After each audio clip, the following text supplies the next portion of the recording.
And those are two of the better hitters against lefties in the majors. Yeah, 949 OPS for Rob Refsnyder since last season against left-handed pitching. They're hoping he can continue that here against a tough opponent in Max Fried. A little earlier start than usual, just after 6. The temperature in the upper 70s.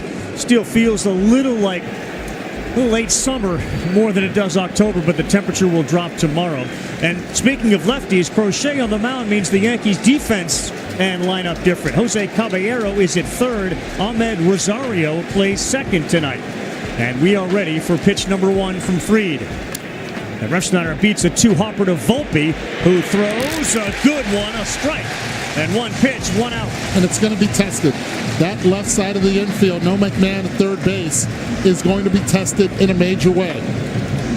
And Volpe answers the call immediately. He's been really good in the last 49 games. He's made 6 errors. He's made a lot of consistent plays. I don't know if it's the presence of Caballero or not, but he's really tightened it up over there. So Goldschmidt, as you saw, now at first base. No Ben Rice behind the plate or at first, but boy, do they have a powerful bench. Trevor Story now.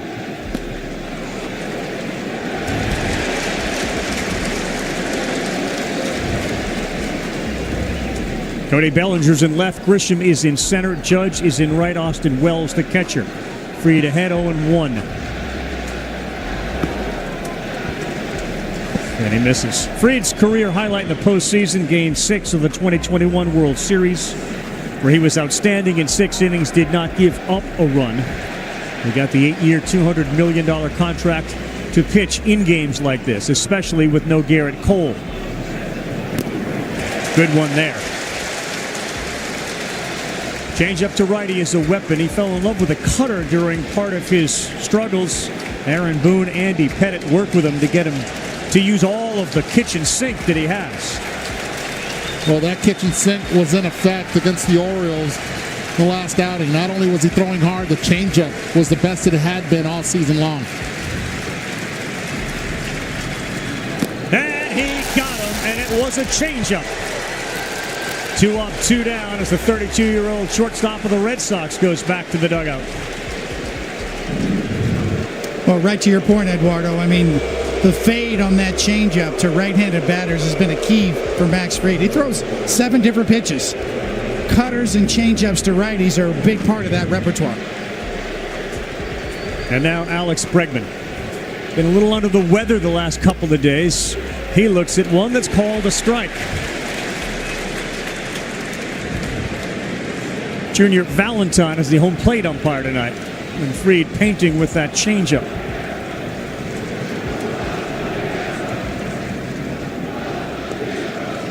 This is game number 100 in the postseason career of Alex Bregman. And you heard the boos cascading down from all parts of Yankee Stadium because of what he has done to the Yankees, in particular with the Astros.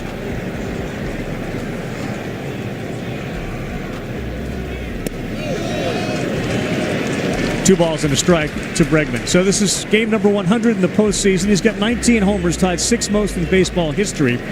And yeah, there are the numbers against the Yankees, 3-0.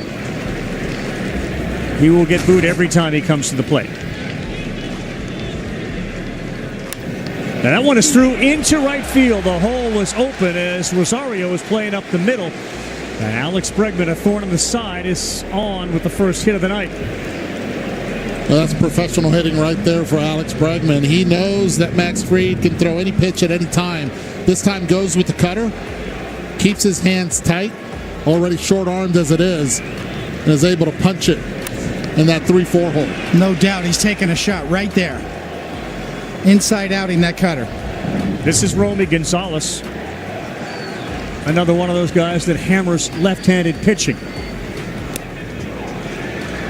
Another strike to get ahead for Fried. He's done that early in this game. Hammers left-handed pitching, but this pitcher is different. Yeah. He's different because of what Coney said. So many different pitches at any time. Doesn't and is not afraid of throwing inside. Gonzalez has played first and second for Boston. The off-speed pitch misses up high, although K-Zone appeared as if it might have liked it a little bit. 1 ball, 1 strike. Yeah, if it's pink, that means K-Zone's in favor. Next year, Ravi's tapping the helmet on that one.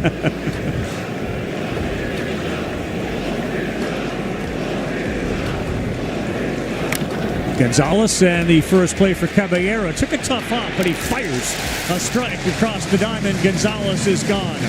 Bregman stranded at first. The Yankees and Judge to the plate when we come back.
Bench that they have available for later in the game. But that's what Garrett Crochet does to a manager and the way they put their lineup together. No, I guarantee that Garrett Crochet was kind of as surprised as Alex Cora when he saw the lineup that's going to face him here today. But those numbers speak for themselves. And Goldschmidt's been tough against lefties his whole career.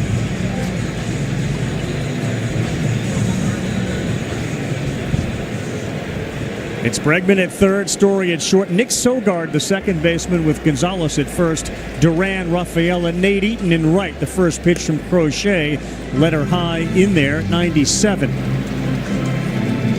What will he do to try to get righties out and lefties out? Well, he's got a great sweeper. That's kind of the key for him. He throws gas. But that pitch right there changes everything for him. Almost 41% of the time when he throws that pitch, they swing and miss at it. It's his best whip pitch. They go with 98 and 99 on the top velocity. That ball's laced into left field. Goldschmidt all over a sweeper that was up. And he has the Yankees' first hit. Leadoff man aboard. Sets the table for Aaron Judge.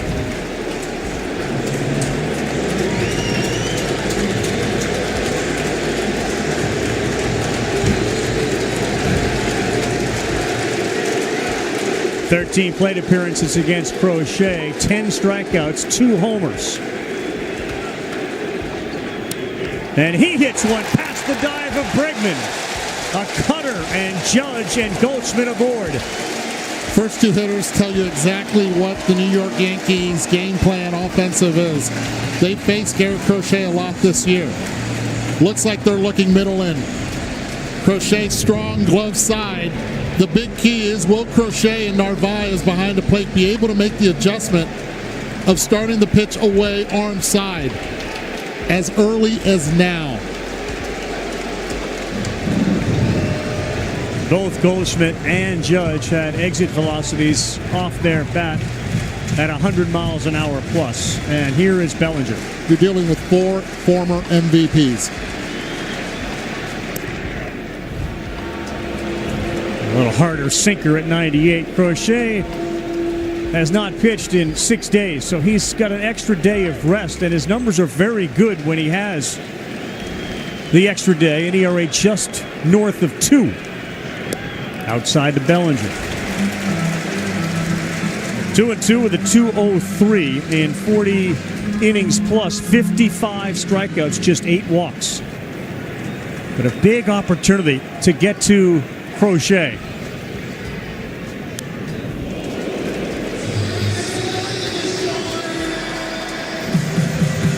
It's been Cody Bellinger that's been sandwiched, especially in the second half with Giancarlo Stanton back healthy, between the two big guys. So he's seen a lot of left-handed pitching, and it does not bother him one bit.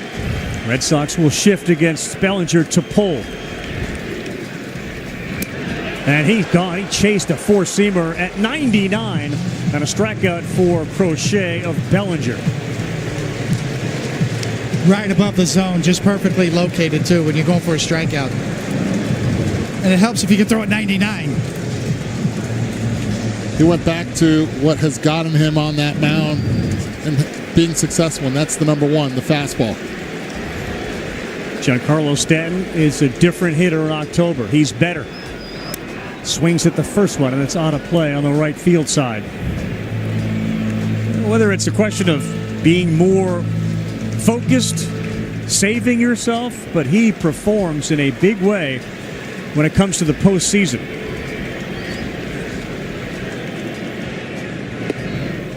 One ball, one strike.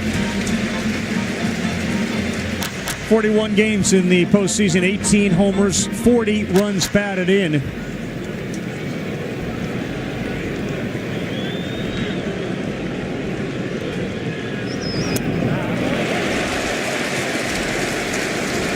It's really what it comes down to, Eduardo, getting good pitches to hit, not chasing pitches like that for both Giancarlo Stanton and Aaron Judge, for that matter. Just trails Barney Williams and Derek Jeter on the all-time Yankee postseason home run list. That's the pitch right there. If you're going to throw that sweeper, you have to show it away as well. Now you can come right back in on G.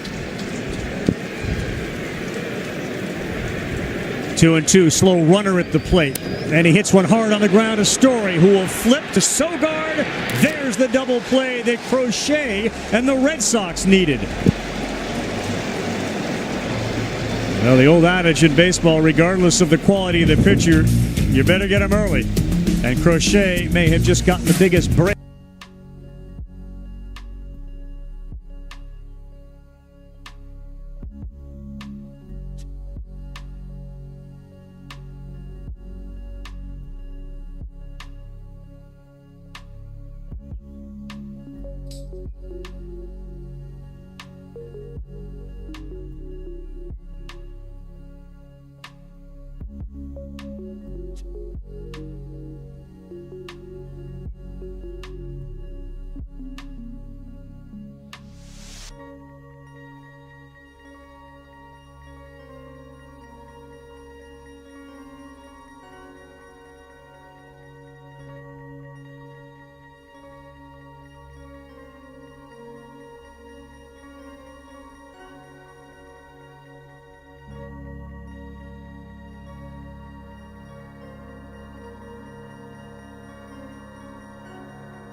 Beyond Fenway. But We're here. We're in the second. Yankees threaten, and Stanton hits into a double play.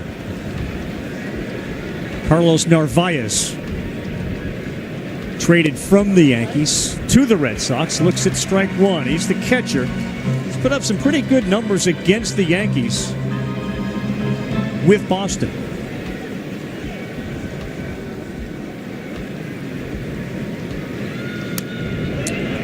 Nueva is the 9th hitter to come to the plate combined between the Red Sox and Yankees. Every first pitch so far by both Fried and Crochet have been strikes. They are strikes throwers. Narvaez, Eaton, Jaron Duran for Boston here in the second. So there's that curveball, the changeup. Talked to Aaron Boone about Fried. He fell in love with the cutter. Andy Pettit did the same thing, and Pettit said, when you know it's there, you keep going to it. Fried's way better, right, when he uses all of them? Well, he is, and his pitches are much sharper this year. The Yankees have done a great job with him, and that cutter and the movement profile, much sharper this year. 1-2, nasty changeup. He's gone. Strikeout number 2 for Max Fried. Just great arm action. When you look at it, it's like reaching out, pulling down a lampshade, and the ball just fades down and away.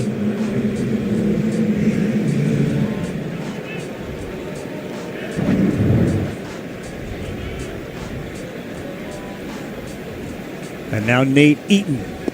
He tries to check. He's got no chance there. It's 0-1.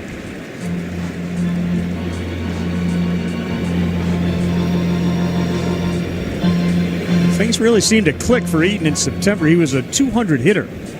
And this month he's been outstanding, near 370. He misses badly with a changeup there.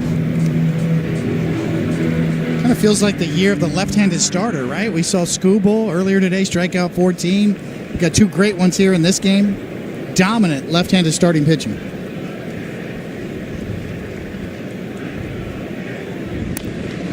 Slow one, and Rosario waits and fires at Eaton, who's got good speed, is thrown out.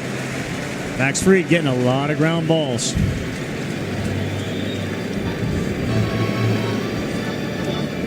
You talk about everything they could have asked for. When the Yankees signed Max Fried, they did not know that Garrett Cole was going to need Tommy John surgery. He was supposed to be the number 2 guy behind Cole. He jumped into the number 1 spot and gave him that right there. As much as they could have ever asked for. Started 32 times during the regular season. This is start number 33 now in the postseason. You made a comment yesterday at dinner saying in order for the Yankees to win, he's going to have to start 7 more games, including this one. Well, he started the 7 hitters off, each with a strike. Fast runner, Volpe up with it, and he throws another strike. Max Fried has gotten 4 ground ball outs. He used 9 pitches to get through that one. Yankees coming to the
the Reds. The other games today, Cincinnati. How about the move by Counsell? He goes to Daniel Palencia in the 5th inning.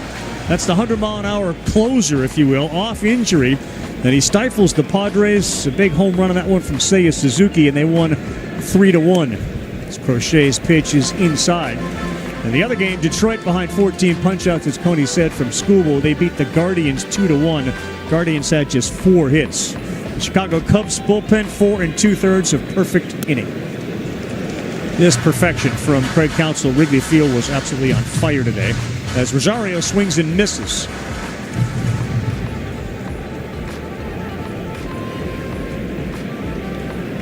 Good numbers against Crochet, 6 for 9 on the ground. Astoria has had a hard time with his throws recently, but that's online. Coney, you've been in this situation. How important was the double play when the first 2 men reached against Crochet, who, by the way, had done that one other time in his career? Well, yeah, you're looking for strikeouts when Crochet gets into trouble, not double play grounders. But yes, he's that kind of pitcher where he can just dominate the contact and just eat up somebody, and that's exactly what he did. And of course, with Giancarlo Stanton running, and that was tailor-made, an easy double play. And then you add to it that it was only 13 pitches that he threw in the bottom of that first inning. Alex Bregman in at third against Grisham, the left-handed hitting center fielder for New York, who's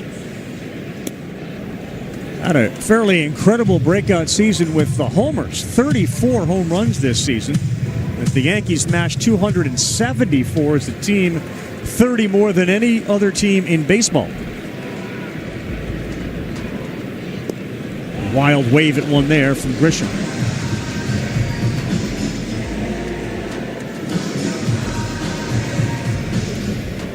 You can see where he has gone from 13-9 to 34. An OPS plus of 126. Swing hard and pull the ball.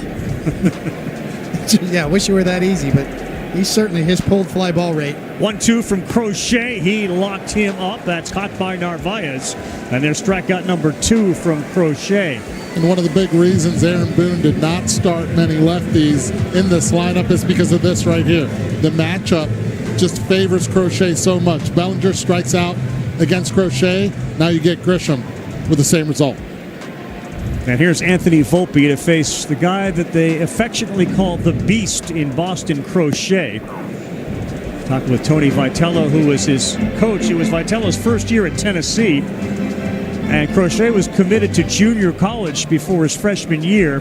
They got him. He was a baby giraffe then. You know, he hadn't grown into his body. And then he slowly matured. He became a beast. He figured out how good he could be, Vitello said. He was the last one in the building, according to Tony, to realize you can be that guy. Small town kid, and he gets Volpe to swing and foul one off. He had no routines, he said, no good habits, but he matured and all of his habits are good. And he follows a line of, and you mentioned lefties. Sale was certainly that. And there is Roger Clemens, who played for both the Yankees and Red Sox, on that list as Volpe fouls one off. It's amazing to me when you look at Crochet and his mechanics, in particular his leg kick, how similar it is to Tarek Skubal. Mm-hmm. Like the extension comes first, and then the bend, and then the land part. Very unique leg kicks, old school style. 2 strikes to Volpe. That ball is hit very hard to right field, and that's the guy that the Yankees want to see in October. He was critical last year, and Anthony Volpe exits stage right. The Yankees lead the Red Sox 1-0.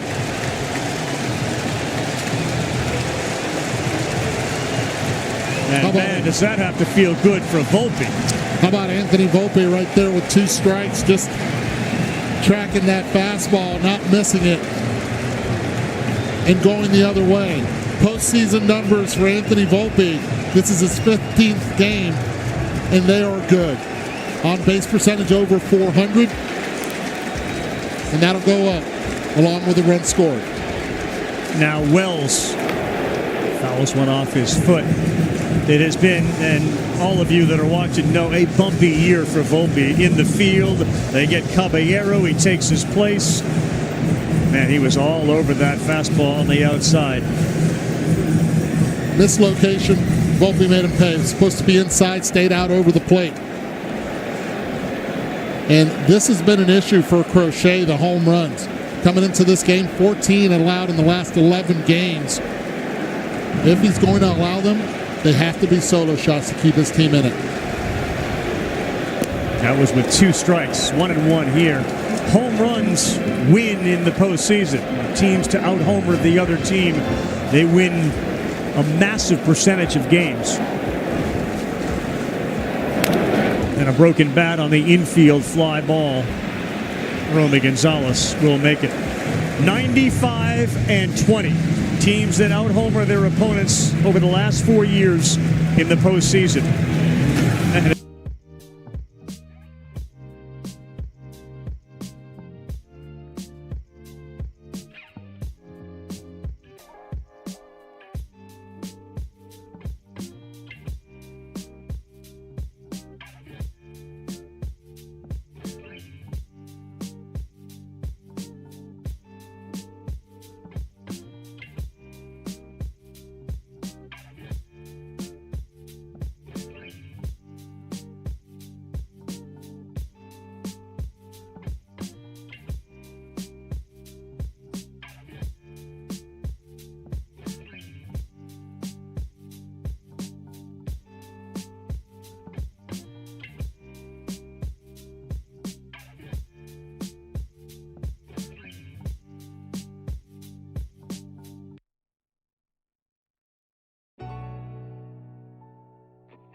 It's just hit the ball as hard as you can. Like, don't overthink things.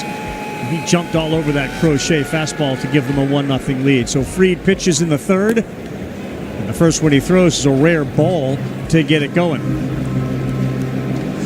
That's a number we went to break with. 95-20. The record when out homering the opponent in the last 4 postseasons.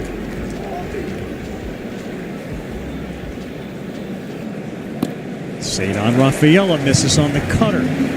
Carl, wind or no wind, Volpe's ball was going to go out, but it was David Cohn who noticed about 45 minutes before the game how the wind is blowing hard now toward the right field corner.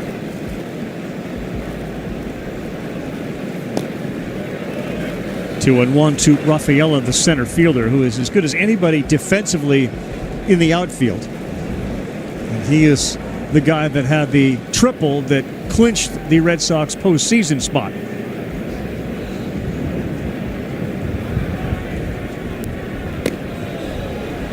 Changeup behind here to Rafaela, 3-1. He's got 20 stolen bases, but Fried is as hard as anybody to run against. Yeah, to Buster's point, that ball off the bat of Volpe was 105.2 miles an hour.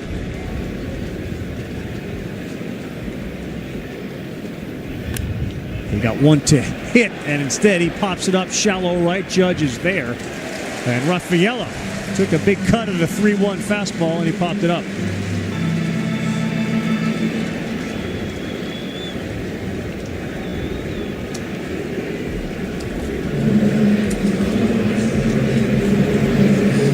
Here comes Nick Sogard. He's the ninth hitter for the Red Sox.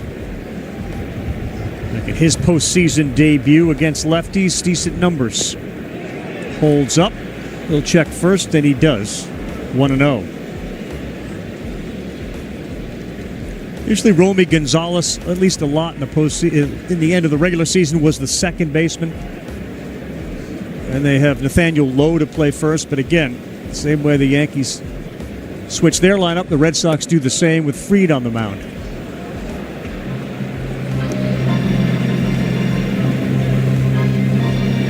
Look at Boston's lineup and you do think back to the injury to Roman Anthony, and it doesn't sound like there's any chance he returns anytime soon. 3 balls and no strikes. And of course, Rafael Devers, who was traded to the Giants in their first strike, I should say, 2-1. You just look at the lineup and that guy would make it feel different. Yeah, Roman Anthony already looked like he liked hitting here at Yankee Stadium with early success. That's going to go foul. Yeah, Carl, in Roman Anthony's last 35 games before he got hurt, the Red Sox were 22-13. He hit .326. He had a huge impact. Their average runs per game has dropped by 1 since he went out. They're 11-11 since Anthony got hurt. Yeah. He's in Fort Myers, Florida. 1 out, 2-2. Third inning. Yankees up 1-0. That ball's going to get down. Bellinger, a good fielder, chases quickly. Sogard is putting the brakes on there. What a job by Bellinger to get over, cut it off, and throw a strike to second. Well, the obvious MVP on the team is Aaron Judge with the numbers, but you look at what Cody Bellinger has been able to do. Play all 3 positions in the outfield, great. He can play first as well, great.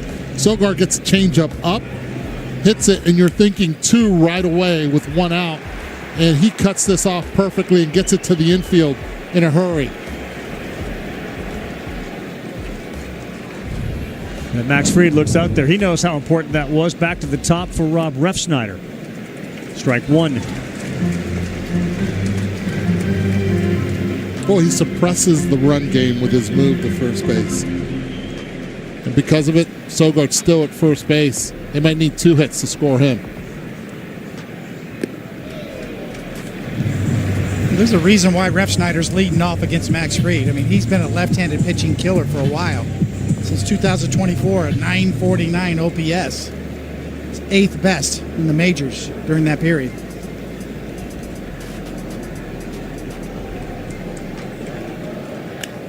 This ball to center field. Grisham now going back a little more aggressively, shy of the track. And Sogard heads to second base on a tag and dives in safely. Good base running by Nick Sogard on the fly ball to center. He advances to second. I like the move. You're down 1, but you know that it's free. Now with a base hit, it's Trevor Story, who's had some really good and big hits for the Red Sox, coming up to bat. But you get a read, you know what's going to happen in center field. It's going to be caught. And Sogard, good jump, gets to second base. You caught Grisham moving back, a little flat-footed. What a spot for Trevor Story. He fouls off the first one. 4 for 17 with a couple of homers against Fried. But, of course, he's struggled big time with injuries until this season. And this is where Story now starts to buckle down. And he'll try to hit the ball to right field, not try to pull it. Use that 3-4 hole. Test the arm of Aaron Judge if he can, but not there. A nasty curveball to get ahead of Story. 0-2. Something to keep an eye on a ball to right field where Aaron Judge is going to have to make a throw to the plate to cut down a run.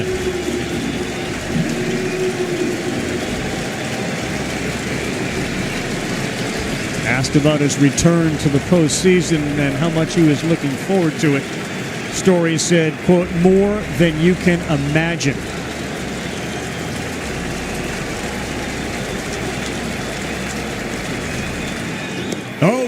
Fried, got him.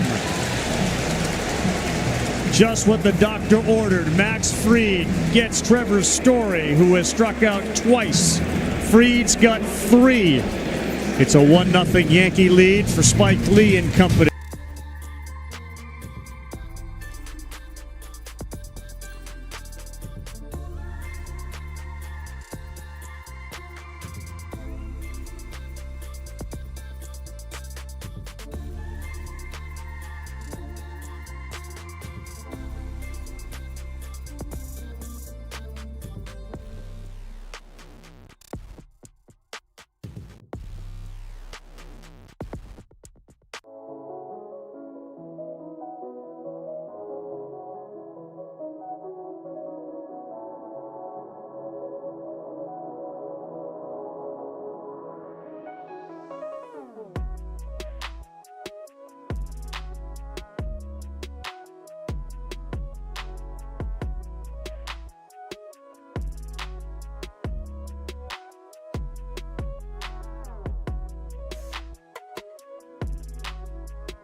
Back here with David Cohen, Eduardo Perez, Buster Olney. I'm Carl Ravitch. It'll be Jose Caballero leading things off, and then Goldschmidt and Aaron Judge. Anthony Volpe's 105.2 rocket to right. His hardest hit ball in over a month. He's given him a 1-0 lead. Well, everybody says it because they're fans of these teams, Coney. You played on both the Red Sox and Yankees. Is it different? Yes. It is? It just is. It's hard to explain unless you've been in it. Right.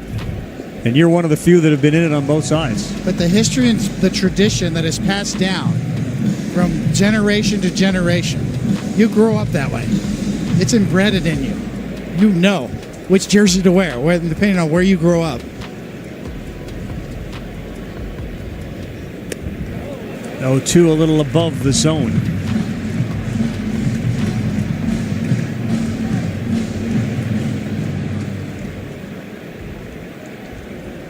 '60th playoff appearance in franchise history for the New York Yankees. 8th time in the last 9 years. Year 8 for Aaron Boone as the manager. He's been to the postseason 7 times.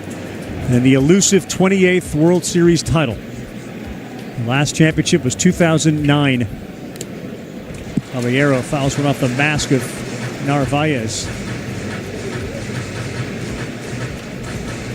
Spoiled by the riches of the franchise. And of course, the late, great George Steinbrenner and what he was able to do. But does it feel like forever when it's been only since 2009? It's all about perspective, right? Right. Third longest in the franchise's history as Caballero spoils another one. Aaron Boone told us before the game, what is the X factor? He said, well, it's getting to Crochet.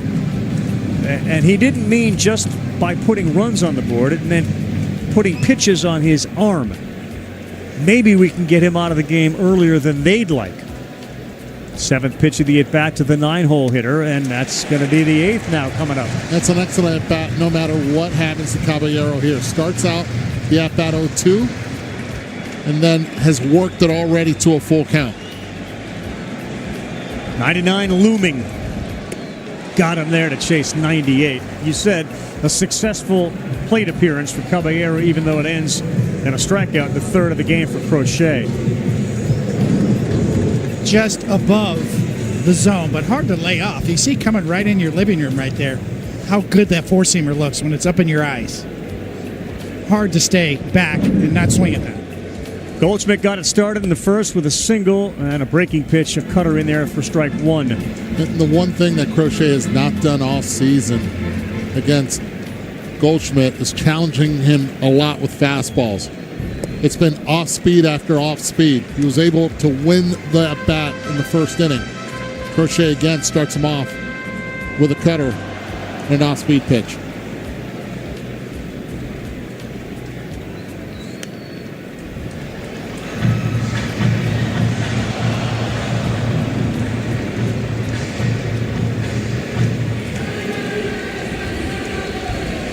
Ahead 0-2 to Caballero. He was forced to throw a handful of pitches. Ahead 0-2 to Goldschmidt, and he's now throwing some extra pitches. Crochet has 61 three-pitch strikeouts this season, which leads baseball.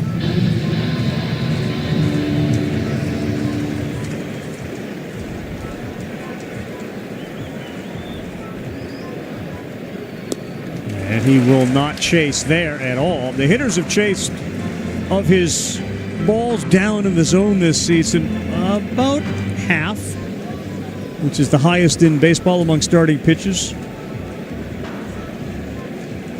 That opponent's just a 121 average against non-fastballs. And another good plate appearance. Crochet, you can see on the mound, frustrated with himself.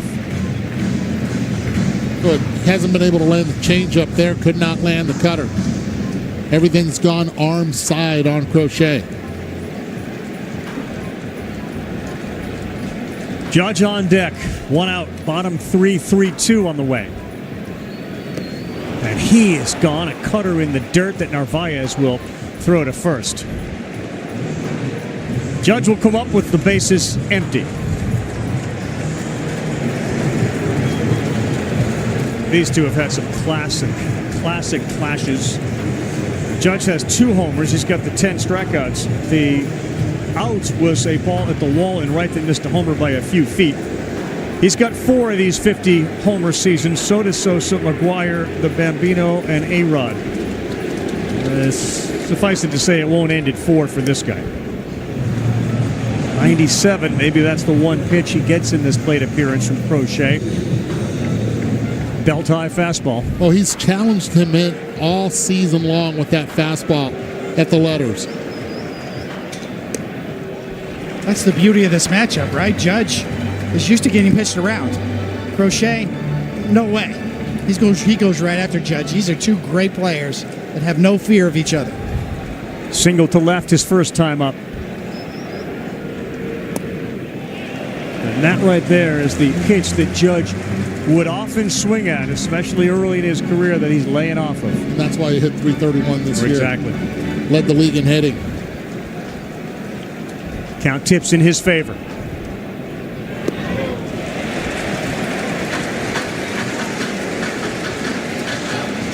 I understand there's no fear, but Crochet understands that Aaron Judge is already in scoring position by having a bat in his hand. 3-1 pitch, 20th of the inning. Lifted to left, but playable. Rafaela called it, then he gets called off by Duran in the outfield, and Judge is retired. So a 1-2-3 inning, but 20 pitches thrown by Crochet. Yeah, they made him work.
Against Fried to start the 4th. Max Fried gets ahead 0-1 using that sweeper.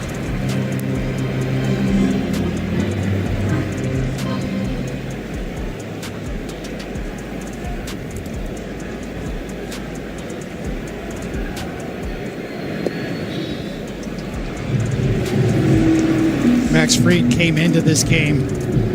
His last 7 starts was 6-0 for the Yankees with a 1.55 ERA. So before that, he kind of struggled a little bit for 8 starts or so.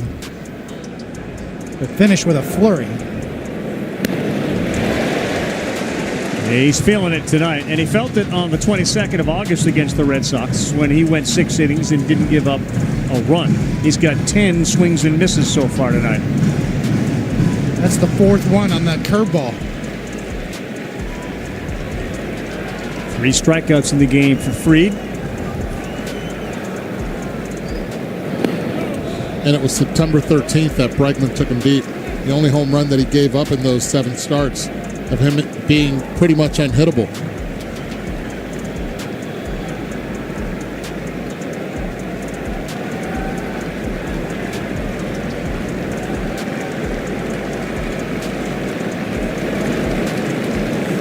He is gone. A changeup. Max Fried gets Bregman. You didn't show him the number 1. He's got that one in the back pocket. You can't forget, and the Red Sox have not forgotten in that hitters meeting in Boston, he was throwing 99 miles per hour. He's going off speed early, and it's worked for him getting that swing and miss again. This is all deception. Bregman reached fastball the whole way. Look at the location right there. Ball 1 to Romy Gonzalez.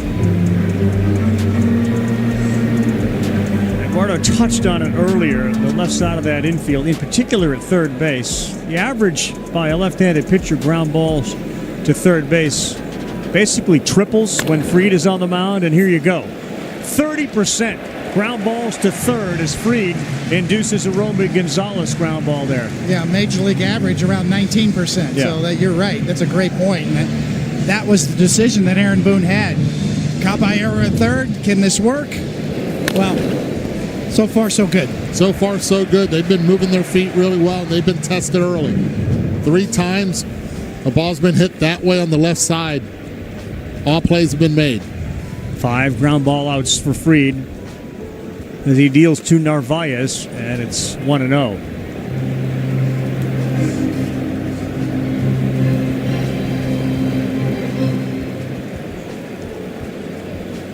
Three homers, a .430 on base in this time against the Yankees. Look out. The non-sweeping sweeper. Thought he was going with just a bit outside. Yes. And that wasn't just a bit. That was a lot outside. Ooh. Sometimes some guys in the on-deck sort of circle would be standing right where that one went. I wanted Wells to frame that.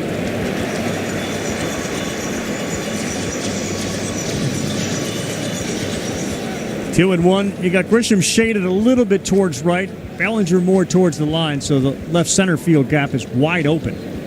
You can see it there on a 2-1. 3-1.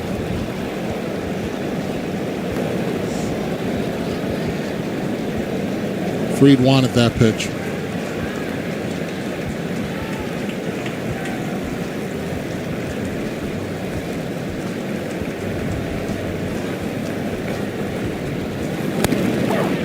Yep. 3-2. Right on the inside with a cutter.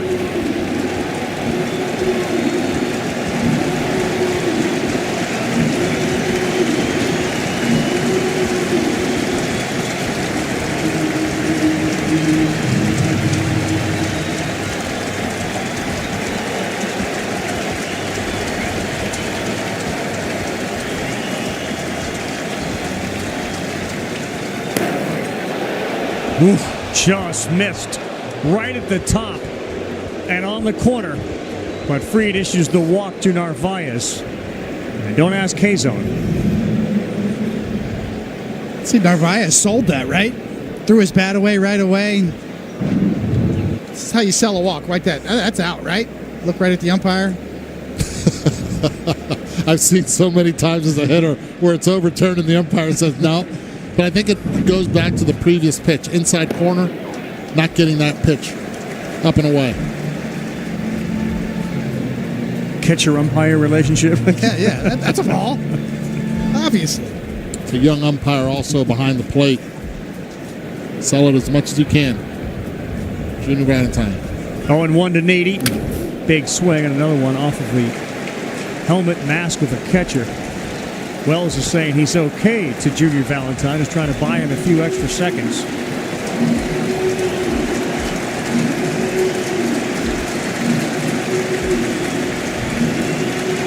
Now we saw it from Crochet in the first. A little bit of trouble. He could get out of it. Fried gives up a walk and now jumps ahead of Eaton 0-2. Looking for his 5th strikeout of the night. 2nd of the inning. Not there. A changeup and a take.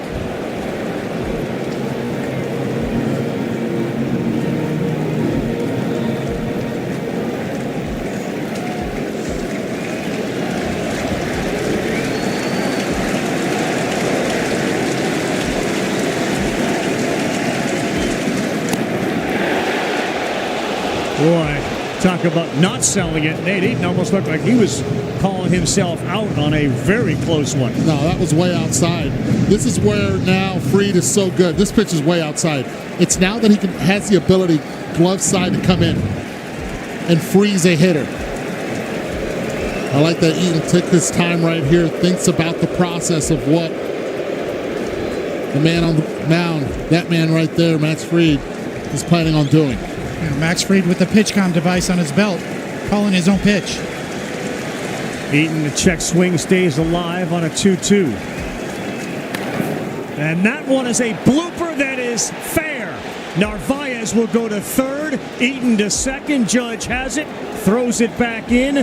Second and third on an excuse me double from Nate Eaton. 60.3 miles per hour off the bat. He barreled it right there. Pitch was executed on the inner part. Was able to get the hands in and strong enough to get it over Paul Goldschmidt's reach. Just a little bit too much plate. Tried to bury it inside. Good job by Eaton protecting the plate and making things happen. Left on left now. It's Jarren Duran, the left fielder. Grounded out to the shortstop. Caballero's on the grass at third. And a high one inside. Elite speed at the plate. 0 for 11 lifetime against Max Fried. Second baseman, first baseman playing back, an athlete on the mound. If he tries to drag, he's got a chance. Has never gone deep here at Yankee Stadium. 20th pitch of this inning for Fried.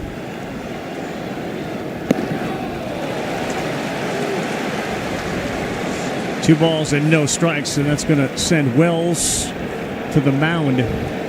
For Fried, his postseason track record has been feast or famine. 12 career playoff starts, 5 of them with 2 runs or fewer, but 4 where he has allowed 5 or more runs.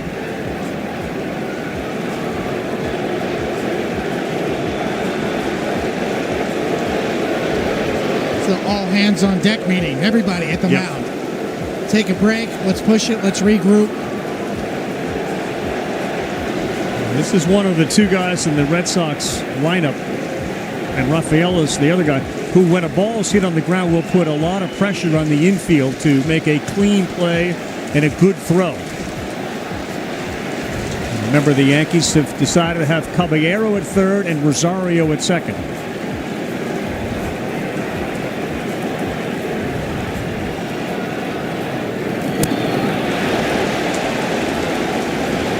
Three and 0.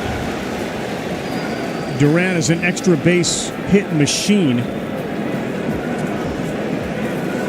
It's the difference in postseason right here. Every pitch is so scrutinized, so important. 3 and 1. And you feel that on the mound as a pitcher. You just know, man, one bad pitch can make or break your whole night.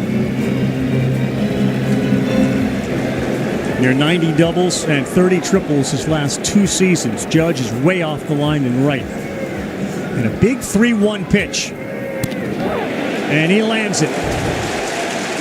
And that'll get him to their feet, 3 and 2. 95 mile an hour front door cutter to get to 3 and 2 for Max Fried.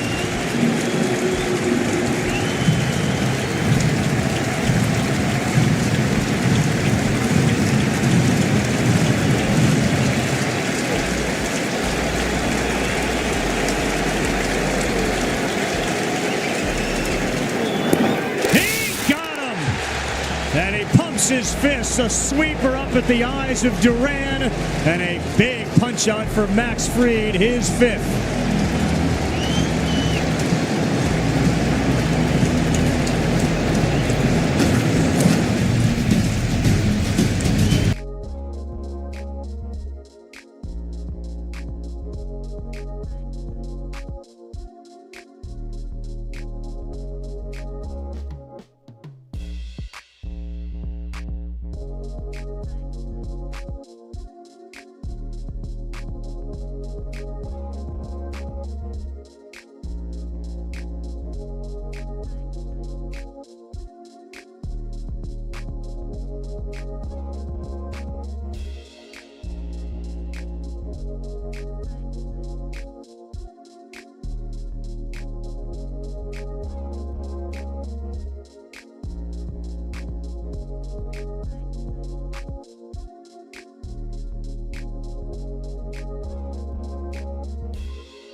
Cody, and here comes Giancarlo Stanton.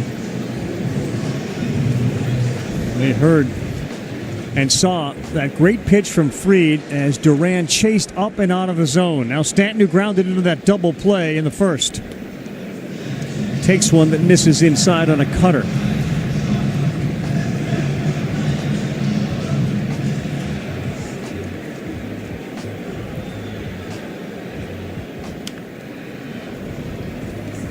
One thing that Giancarlo does between at-bats as well is when he sees that he's rolling over a lot, he'll scissor kick. That's that back leg to clear the front side, to drive the ball to right center. When he sees a pitcher trying to just pound it in the entire time, that will allow the bat head to stay true through the zone. He's strong enough, he's quick enough to be able to compensate. Last year, when Stanton was taking seemingly hours and hours of extra batting practice through the course of the postseason, both of his elbows were killing him. And that continues even to this season. He's playing through it again.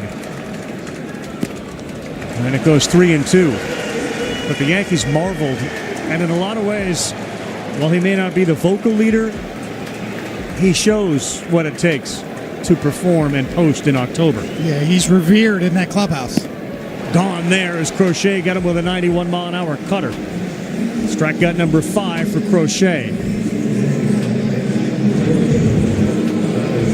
Back-to-back with the cutters. The last one he fouled off. Had a really good swing at. That's another good one to hit, and he misses it. Yeah, that's one that, when he is going well, does not miss.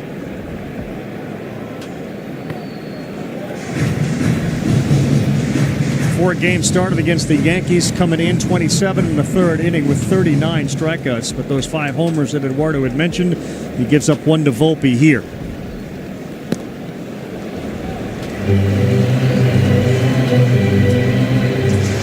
Red Sox made a huge trade to get Crochet. It's obvious at this point to say, though, that both New York and Boston, in the moves they made for the guys that are starting tonight, paid off in a big way. Heard Aaron Boone joke.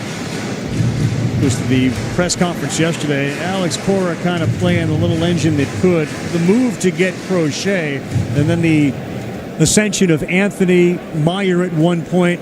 The Red Sox were hardly a team that you shouldn't take seriously. That's Aaron's point. You could see this coming.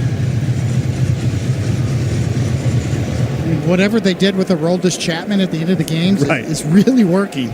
Got him in the strike zone this year, much more. 2-2.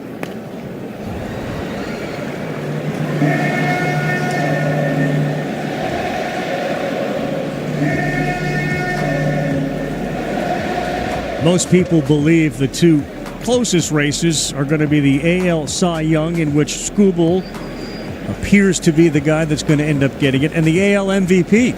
Another very tight race with Judge and Raleigh.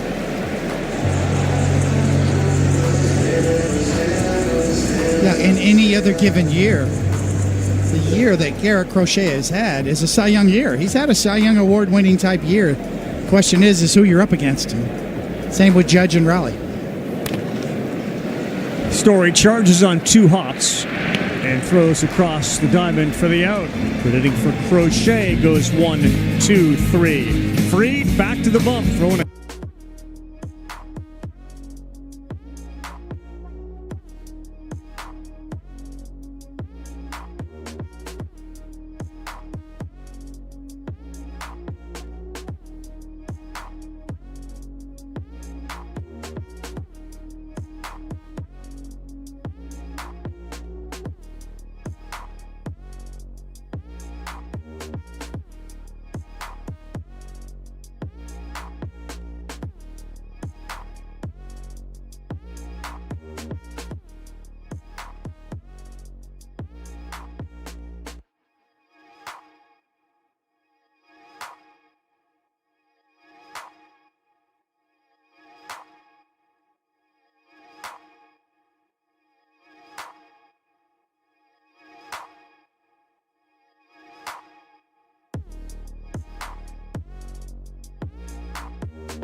nighter, so we're doing better. Alex, thanks. Throw it back to you.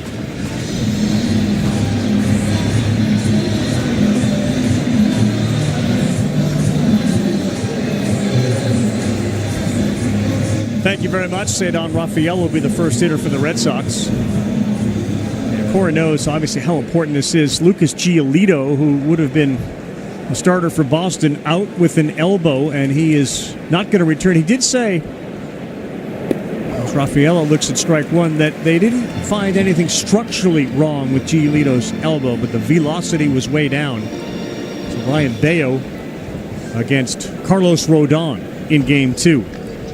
Rafaela flew out to right his first time up. Saw that one, but he swings and misses. You talk about it being a game of numbers. Max Fried knows the numbers, and Cedar Rafaela. No one in baseball has a swing rate higher than Rafaela against breaking balls with left-handed pitching. And what does he get? Immediately, 2 breaking balls. That was Giolito there, chewing on his fingernails on an 0-2 pitch to Rafaela. Didn't chase there.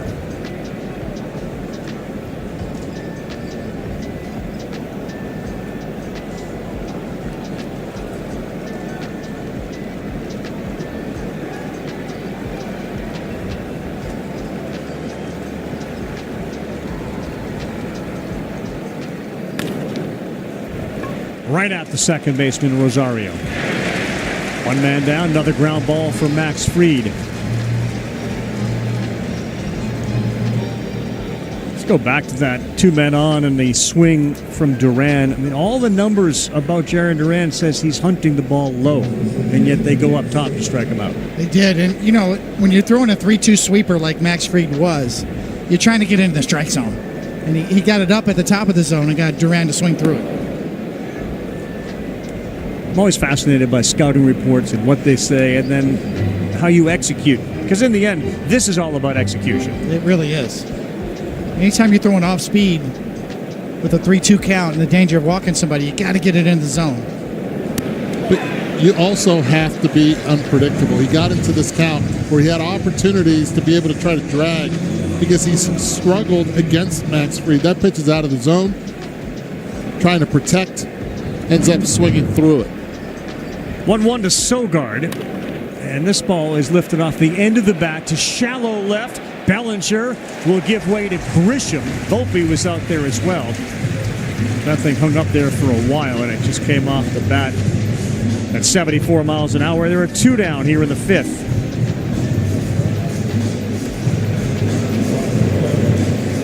Would you grade these guys, both Crochet and Fried, where, sort of on a scale of 1 to 10, with execution and stuff they have tonight? Oh, they're both between 8s or 9s out of 10, in my opinion.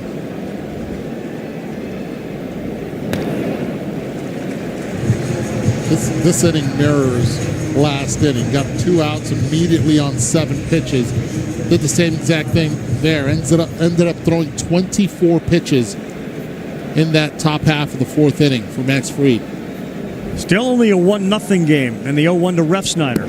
1-1.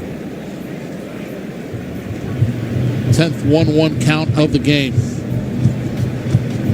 Been able to get strike 2, 7 opportunities so far.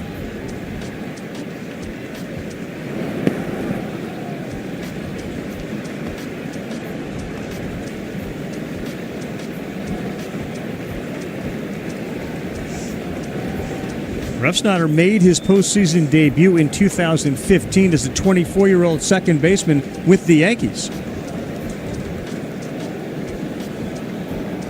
And didn't make it in 16, and then he was dealt away to Toronto in 17.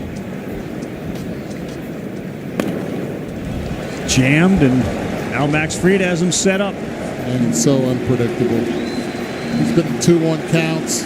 This game he's gone with a changeup. Refsnyder knows it. He's a student of the game. Right there it just goes. Hard fastball, little cut to it. This will be the 73rd pitch for the lefty. 2-2.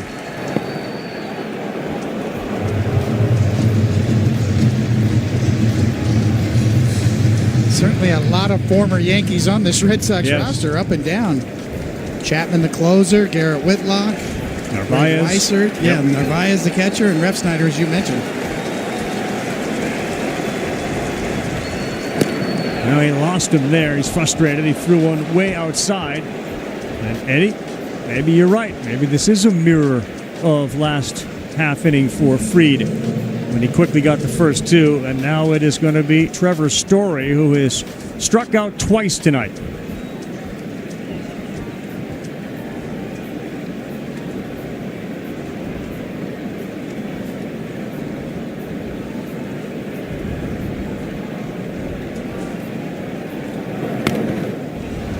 Swings at the first one in on his fists.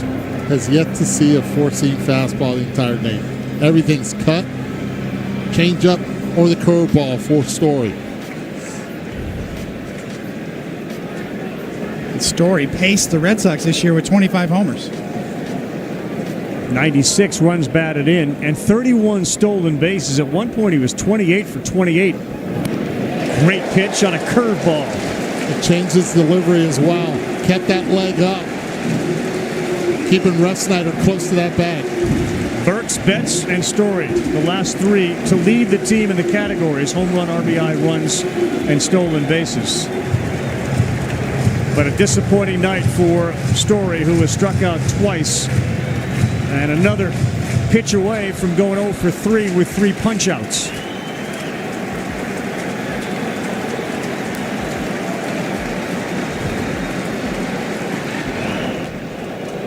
They're thinking the same exact thing.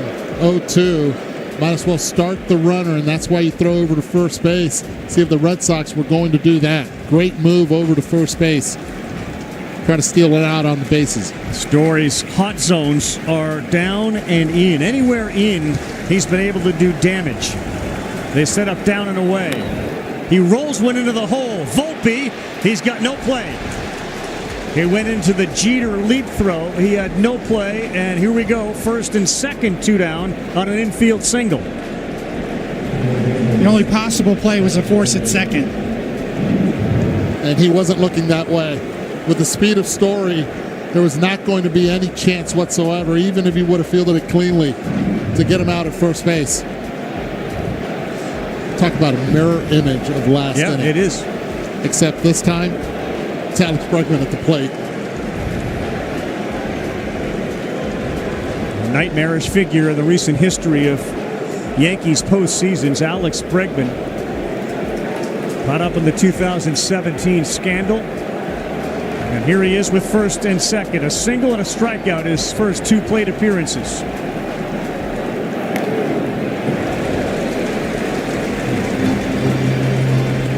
Last game against the Red Sox, Fried threw a pitch at 99 miles an hour. 95 and a foul ball to get ahead 0-1. And again, good speed at second base. A ball into right field. See how Aaron Judge's arm can hold up if they wave Refsnyder in.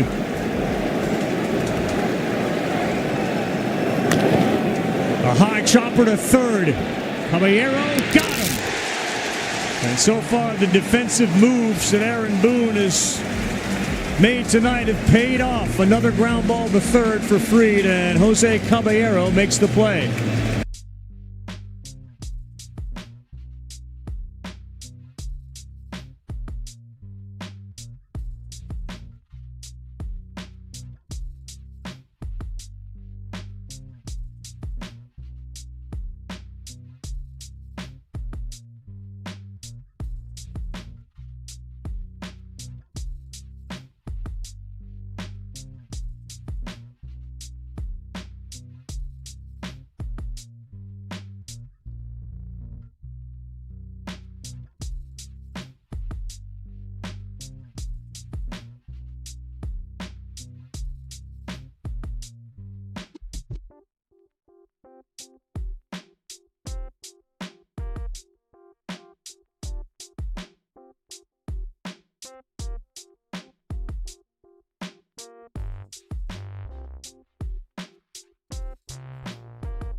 7, and all 5 in the last 5.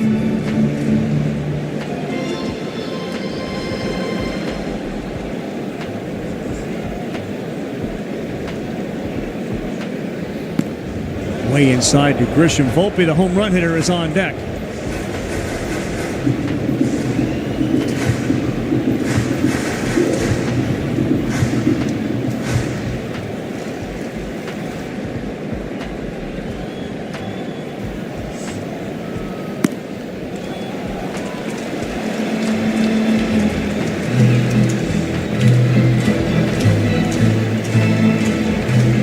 Say this, Junior Valentine's been very consistent back there tonight.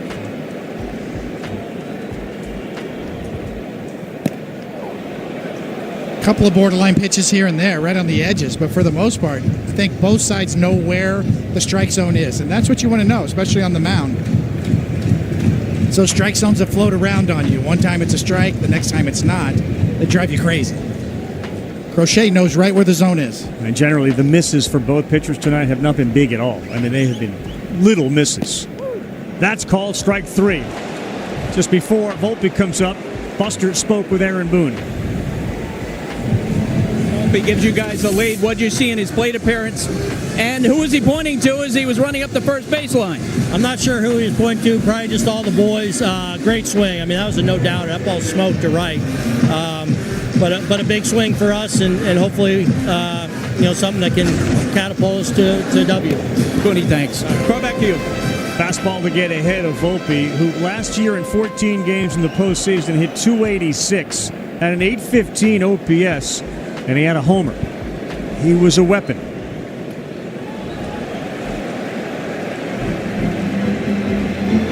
And Crochet's trying to get it in there. The ball that he took deep was a pitch that just stayed out over the plate, and Volpe was able to just get on top of it with 2 strikes. Look where Narvaez is. Again, arm side, and this time just elevated out of the zone. Is there a reason a pitcher will miss arm side? Well, usually, especially when you're trying to go glove side and you miss arm side, then your arm's late. Your synchronicity between the lower and upper half is a little off. It happens all the time. Mm-hmm. But the ball flight doesn't lie. What your intended target was and where it ends up tells a story about your mechanics. And the best pitchers know how to make adjustments quickly by reading the ball flight.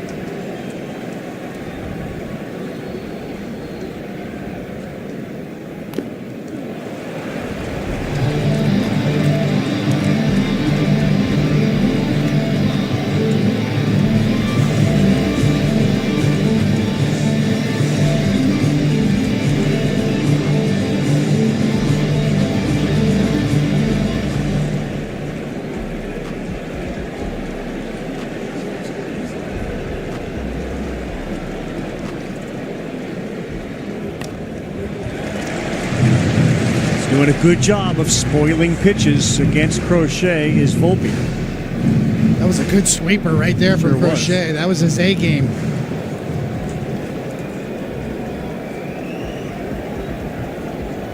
This will be the 7th pitch of the at-bat.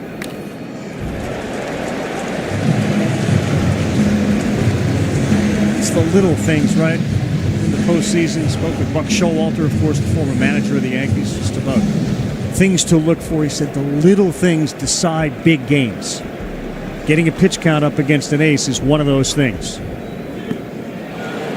Locked up there, and Volpe is gone. A strikeout for Crochet. 7 tonight. The beauty is the combination of the cutter and the sweeper. We saw a couple of sweepers. Volpe fouled them off. Crochet goes to the cutter a little bit harder, a little bit tighter. And 90, that one works. Buried down and in.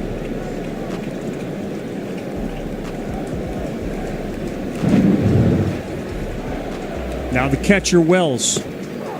That's a strike. It's the reputation of being a strike thrower as a hitter. You're like, okay, he's going to be in the zone. And yet, he gets you out of the zone to chase. It's not only college game day with creative signs. They have him here, too.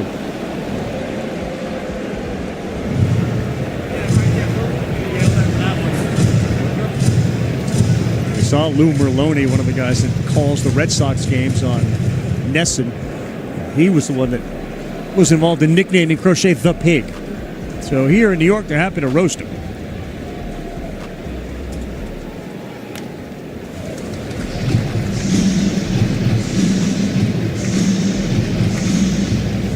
Crochet season high for pitches in any start this year, 112. He's nudging toward that. Since the homer, he has struck out 5.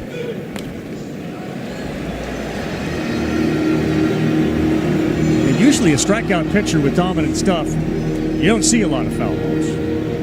Yeah, that is true. But strikeout type pitchers tend to throw more pitches as well.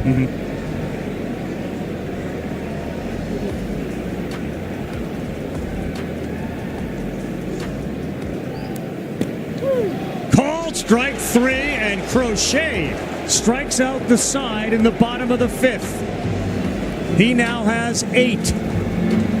Good games today. A 1-run game, a 2.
We got Ohtani, Betts, Freeman with Muncy and Teoscar Hernandez, Tommy Edman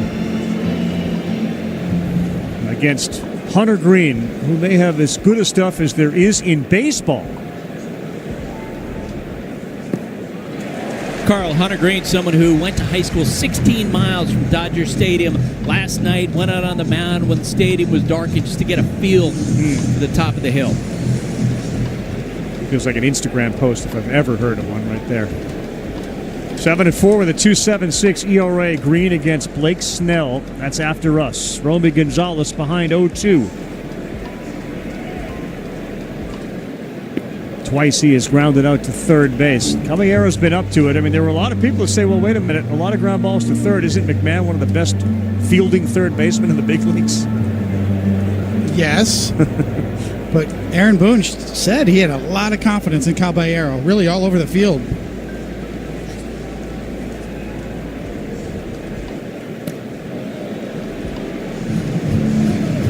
Anything there? That's the second one that sailed way outside on that curveball coming off the fingers. It looks like he's trying to backdoor it, bringing in from the outside over the outside corner, and sometimes you just get around it.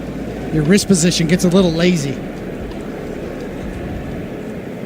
Yep, he got him. Max Fried It's a lot like the 0-1 World Series Game 6 guy so far.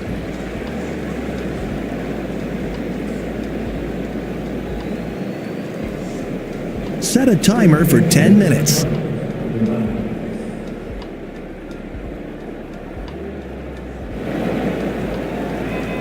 Now Narvaez.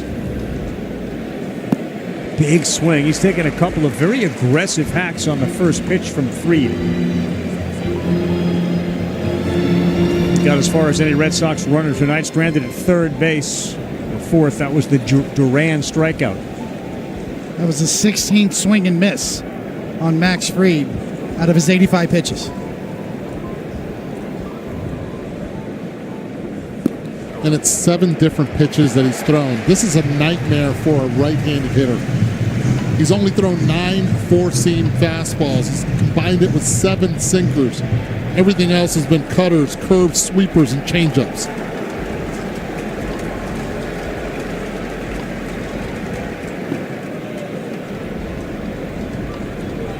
And it's a nightmare because the ability that he has to throw any pitch for a strike. Then when you think it's a strike, he goes out of the zone to try to get the chase.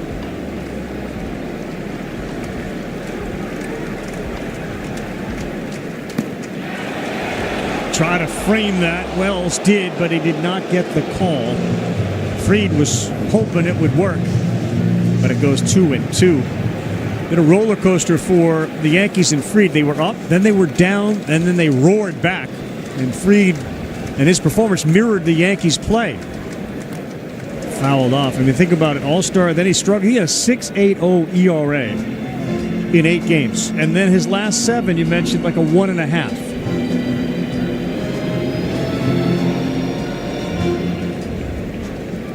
Both he and Carlos Rodon led the way down the stretch for the Yankees.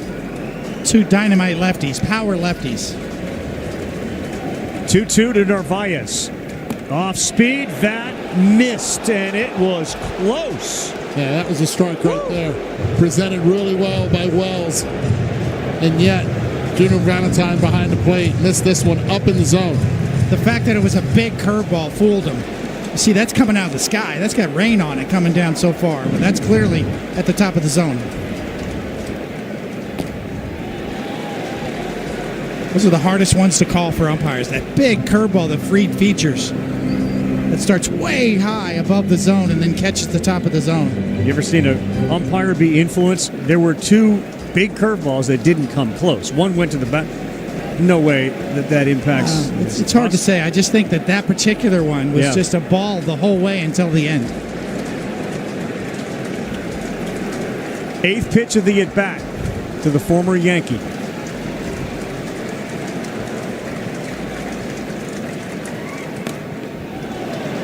It's a great at-bat. First at-bat, saw 4 pitches, Narvaez did. Second at-bat, he saw 6. He's on his way to his 9th pitch right now in his 3rd at-bat. Remember, the count was 0-2 with 1 out in the 6th, and the Yankees up 1-0 thanks to an Anthony Volpe home run. That came in the 2nd. And Narvaez quick with the bat again. He fired it down as if he was calling ball 4. Back-to-back walks for Narvaez.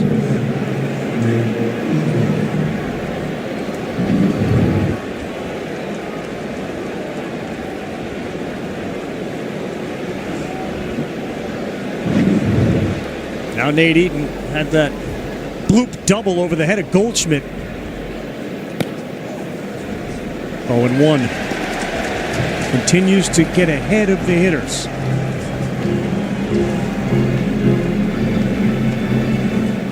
Nate Eaton was looking inside. You could tell with that front hip. Trying to cheat. 95th pitch misses.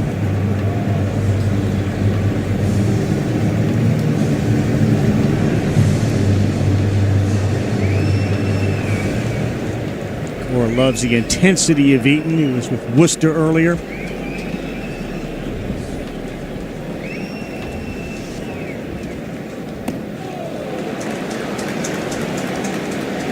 First man up in the Yankee bullpen is Luke Weaver. He was asked about who might come out first depending on the lane of hitters they have to face. He was non-committal. He went from Weaver to Duvall.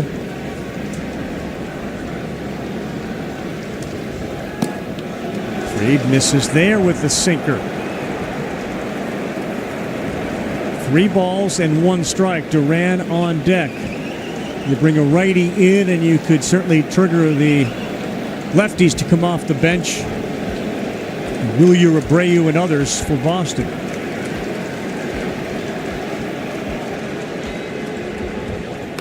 Eaton swings at 3-1, a cutter, and it's 3-2. Tony, it really feels like he's having to work to finish his pitches right now. Yeah, I think losing Narvaez kind of stung him a bit, right? Thought he had that strike, missed the strike call on the curveball.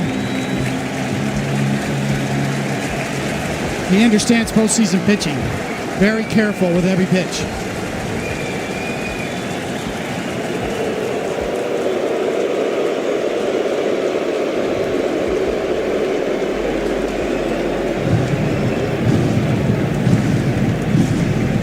Pitches thrown in this inning. This will be number 20. Austin has left a handful on base tonight. 3-2. Back up the middle. Could be 2. Rosario does it himself.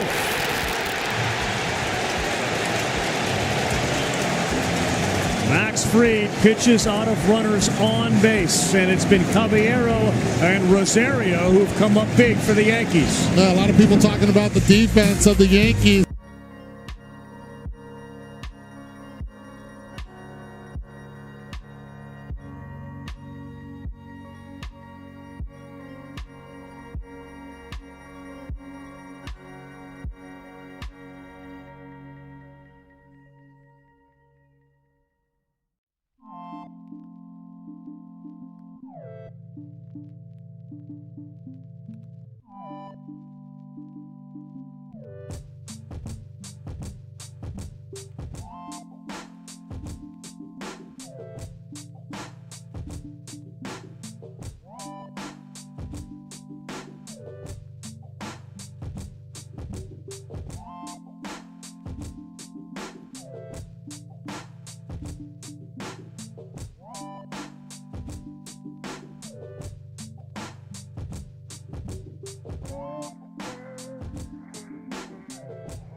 Left-handed hitters in the lineup.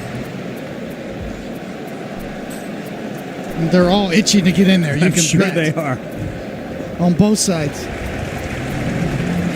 Eduardo, when do you start putting the better defenders on the field? I'll tell you this, Buster, right now you're playing as is, 1-0 game.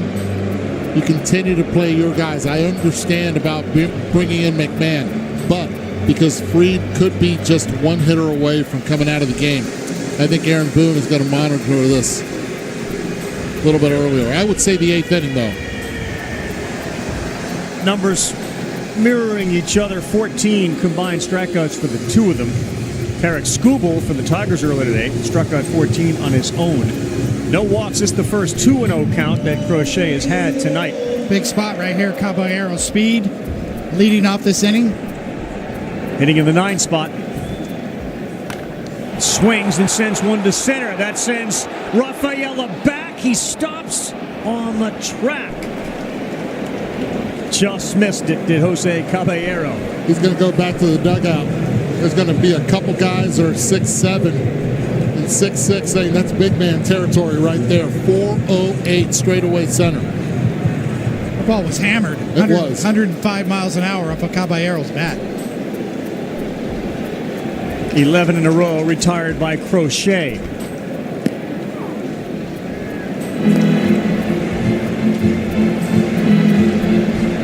And we talk about the bench. We're talking about Chisholm and Rice for the Yankees as Goldschmidt looks at one down and in. 1 ball, 1 strike.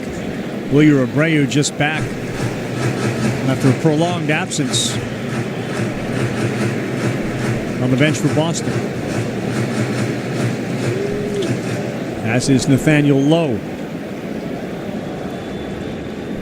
Goldschmidt hits one to left. Durant quickly over in the corner, and he's there to make a running catch.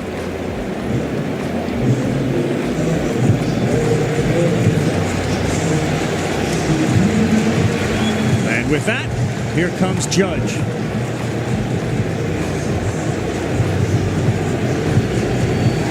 He's got to be careful here. Because of the last 2 swings? You got 2 outs, the last 2 swings. You got Bellinger behind you. Got to pick your poison. And if you're Aaron Judge, you're thinking the same thing. 99 miles an hour to number 99, first pitch. Keeping it down.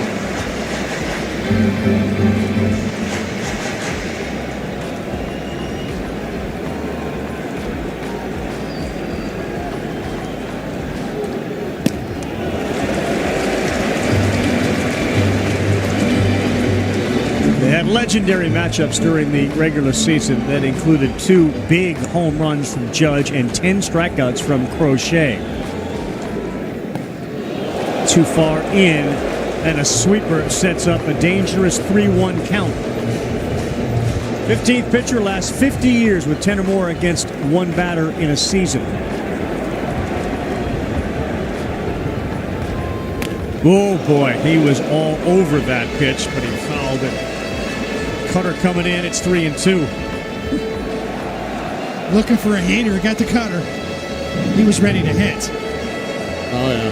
Let's be thankful we have screens now around the entirety of the infield to protect the fans. That's why third base coaches wear helmets.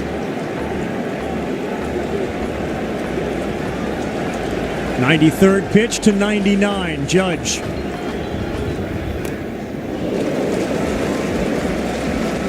Went after him right there, 3-2. Love that right there. Power against power. Cutter again now. After that swing, yeah, I might. He got him with a cutter off speed 88. And Judge strikes out. Crochet walks off as Judge does the same.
And he gets him with a curveball, 0-1.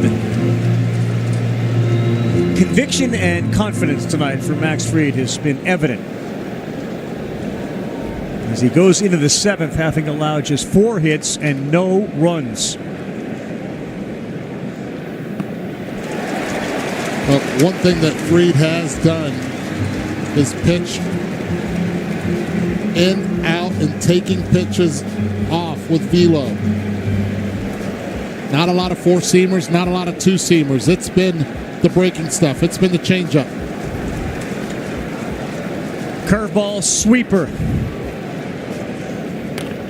And this one off the end of the bat. Here's a foot race between Fried and Duran. What a job by Goldschmidt to get rid of the ball so fast. He allowed Fried to catch it in motion and step on the bag. It's a great point, Carl. And there'll be a great ovation for Max Fried.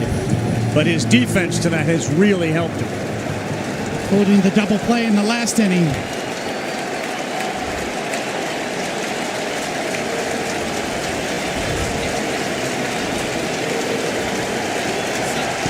Not a bad postseason debut for Max Fried. There have been feast or famine in the postseason, and he was dining right tonight.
And beat a speedy Jared Duran. Sure helps also that Fried is one of the fastest pitchers in the league.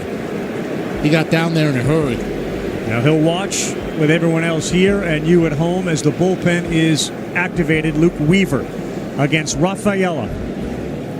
Swing and a miss on the first one, a changeup at 90. Take a look at the numbers for Weaver. It's been a bullpen that at times has been dominant and at other times disastrous. And he was so good in the postseason last year. He was money. The September ERA was 5.13 for the bullpen, and yet there were flashes when you'd hand it to Weaver and Williams, and then maybe Duvall, but Bednar at the end, very, very capable. Yeah, Bednar at the end kind of solidified everything. Rafaela, 16 home runs on the season. It's 1-0. We're in the top of the 7th inning.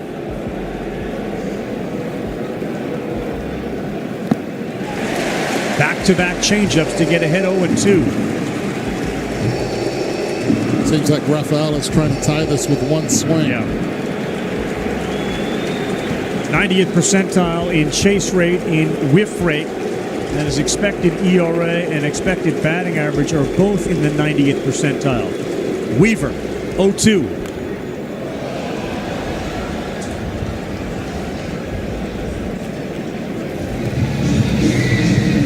Well, like we've seen in the Hall of Famer, was the last to do it. A great debut for Max Fried in the pinstripes in the postseason. That's where Yankees become legends in the postseason. The 0-2. Kind of a chase down, and he's able to foul it off. Sped him up with the fastball, 0-2 up. Then goes right back to the changeup down.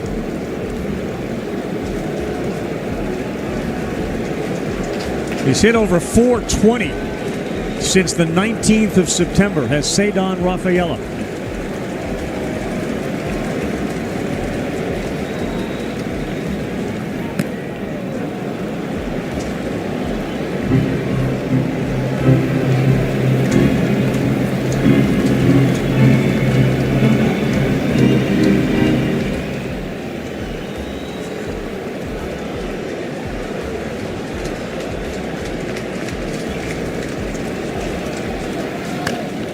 Rafaela, this one may be playable. Goldschmidt going over towards the stands, but no, it drifts in. Like Fernando Cruz has also gotten up and started to get loose in that Yankee bullpen. Your team, your players, your postseason. Follow all the postseason action. Download the MLB app. It's the #1 app for live baseball.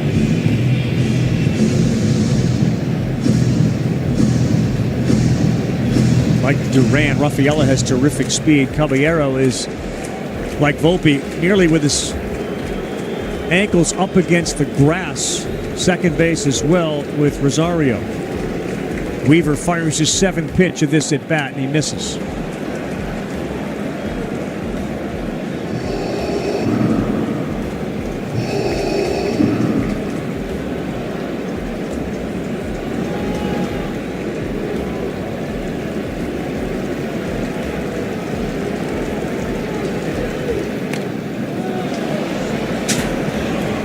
Coming into the postseason, right, this was one of the questions.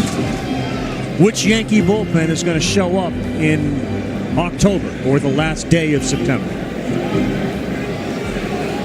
Aaron Boone says this is the best team he's ever had here. Part of that is because of the moves made at the deadline by Cashman to bolster both the offense, the bench, and the bullpen. That's just foul. Rafaela right now on the fastball, and that one right there was a changeup. Barely was able to keep it fair as well. If the changeup is going to be effective, you have to get Rafaela to chase out of the zone. 10th pitch of the at-bat. Everybody in the stadium, including all the players, know how important this game is, this inning is. They're all up on the railing. He bounced another one, a changeup. You know, the temperature in the ballpark feels different, doesn't it? Very much. Pitch to pitch. Everybody in here is sitting on it. Weaver trying to get Rafaela to chase. Just, you know, and he does chase quite a bit, but you're either too high or too low. You got to make it competitive. 3-2 to a base running threat if he gets on.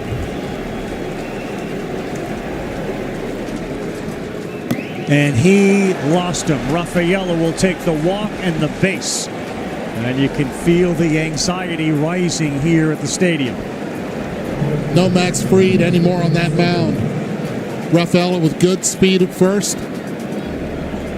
One out, you have to always be aware of what Alex Cora can do pushing the buttons. There are the numbers for the bullpen overall this season with the ERA over 5. They leave Sogard in, the second baseman, to hit. And ball one as Fernando Cruz's intensity is ramped up in that bullpen. Well, you got Yoshida on deck. He's had a very good finish to the season.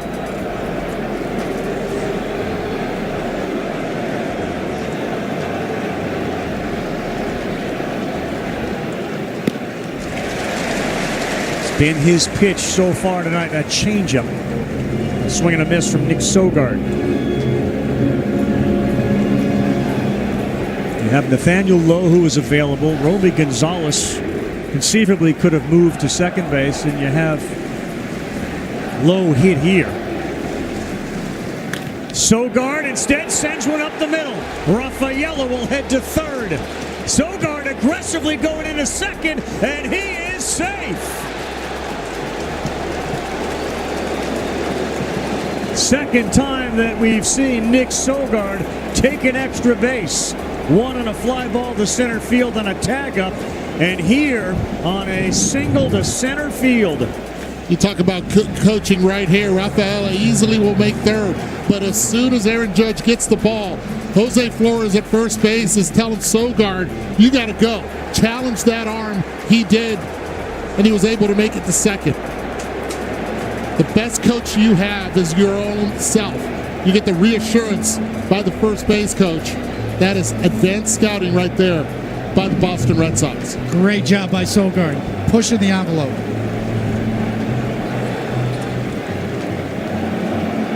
I didn't pick up, how close were Grisham and Judge when they picked the ball up? No, that was Judge's ball all the way.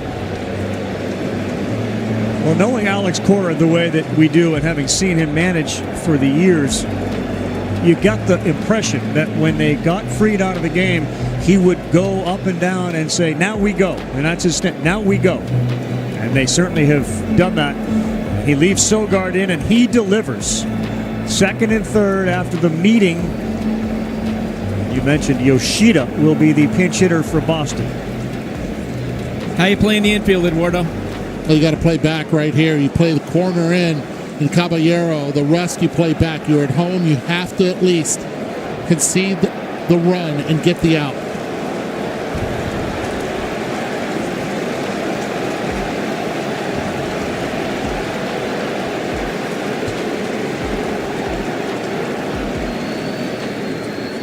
Yoshida sends one to center field.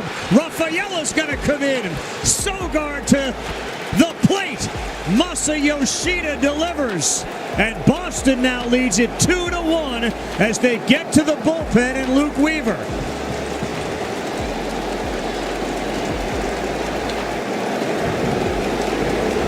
And that happened quickly.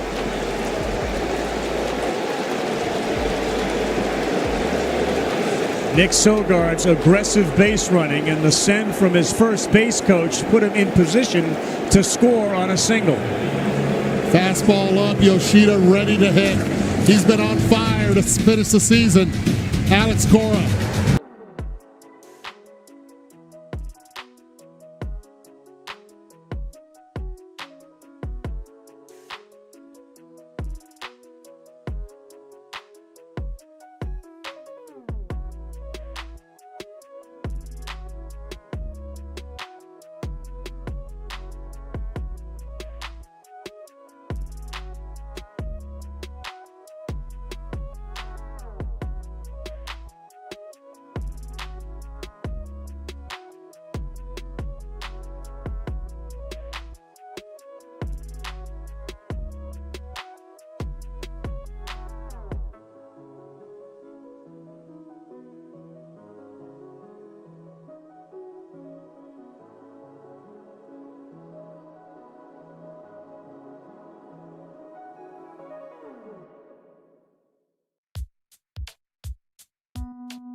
It's Cruz against Story. Boston on top 2-1. It had been so quiet thanks to Fried, and it all changes here in the 7th.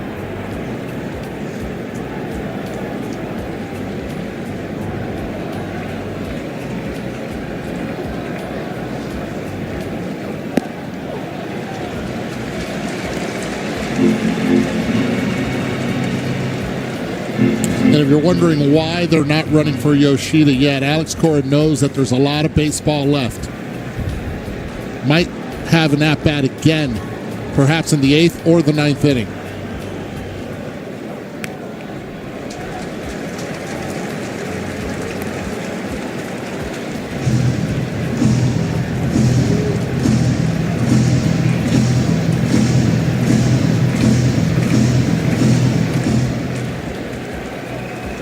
Fernando Cruz now on the mound, a splitter and a four-seamer.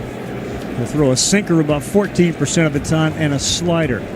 He has terrific extension, meaning he gets way down the mound before he lets that ball go.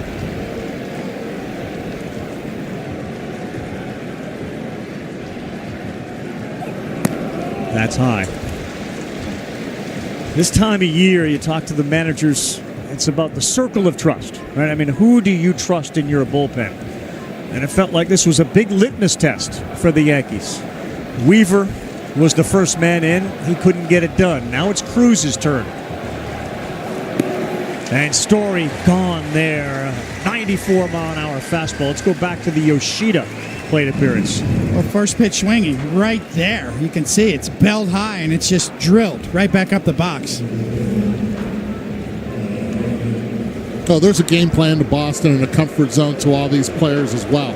They know what lineup is going to be presented with a left-handed pitcher up and a right-handed pitcher. These guys are ready to hit off the bench. Yoshida missed nearly 100 games. He missed the first 93 games of the season. He was dealing with a right shoulder labral repair surgery. And he had safely in 8 of his final 9 games. Since the 19th of September, it was batting .368 with an OPS over 1,000.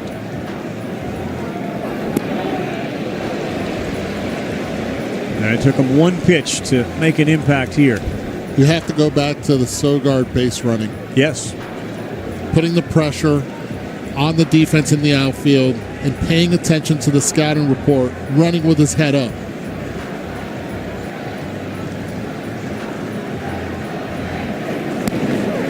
Bends in there for a strike. Now on the other side, Boston's bullpen, especially in the 8th and 9th inning, with Garrett, Whitlock, and Aroldis Chapman, you could certainly make the case has been the best in the majors. Yeah, those two back-to-back. Chapman gets all the accolades, and rightly so, but Whitlock has been lights out too. Bregman swings badly and misses there. Does Crochet come back out for the 7th, and then Whitlock, and then Chapman? Because Whitlock is available for multiple innings if they go there. Remains to be seen, and the reason is there's a lot of left-handed bat with power sitting on that bench, ready to hit for Aaron Boone. Bellinger will lead things off, so you'll likely lead Crochet in. He's retired his last 13 in a row.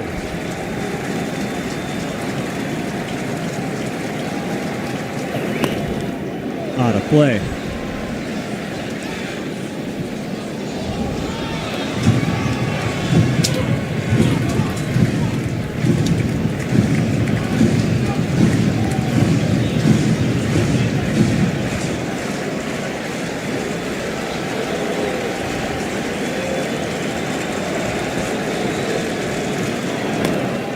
Play again.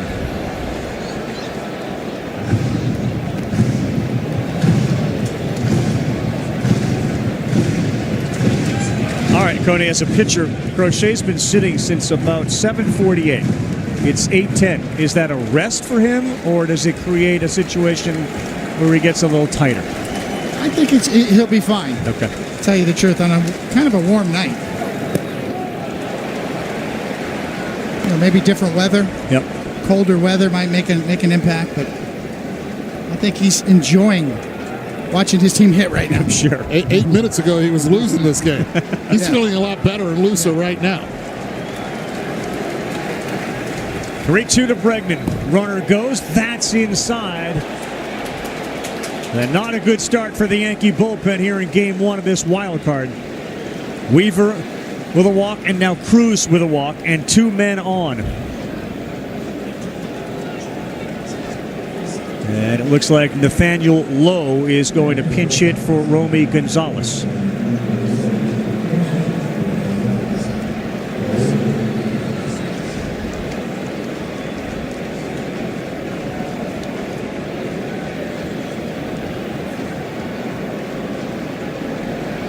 He, of course, won a World Series with the Rangers in 2023. With a whole bunch of postseason experience. He's hit safely in 11 of his last 13. Yoshida delivered a pinch hit. Can Lowe do the same thing? Swings at the first one, golfs it to right. Judge back. He's there to make a great catch. Not an easy play for the big outfielder in right field. Like Yoshida, Lowe swings at the first one. And Aaron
falling short of a championship time and time again. It's now streaming on the ESPN app. All right, Cody, Garrett Crochet is back on the mound. Boston bullpen fairly quiet right now. Third time he'll see Bellinger. Well, we know that Crochet can feature some high-octane gas, and he can go up top and get you right through it and jam you and set up all of his other pitches. And he's got a good sweeper, but the cutter's the pitch tonight that he's got all the swing and misses on, 6 of them tonight. And here's a look at 3 good ones. Down and in, on the inside corner, all glove side, and the last one, back door that gets Aaron Judge chasing.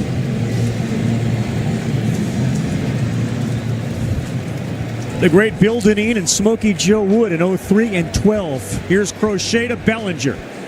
Swings at the first one, strike 1.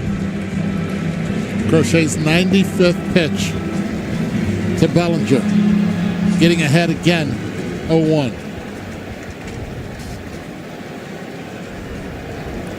We set the defense as low as in at first base for Boston in a moment.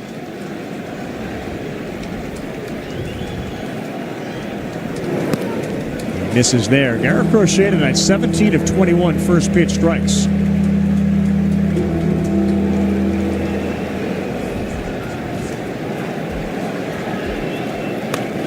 Bellinger pops this up on the infield. Story is calling it. Sogard clears. 1 out.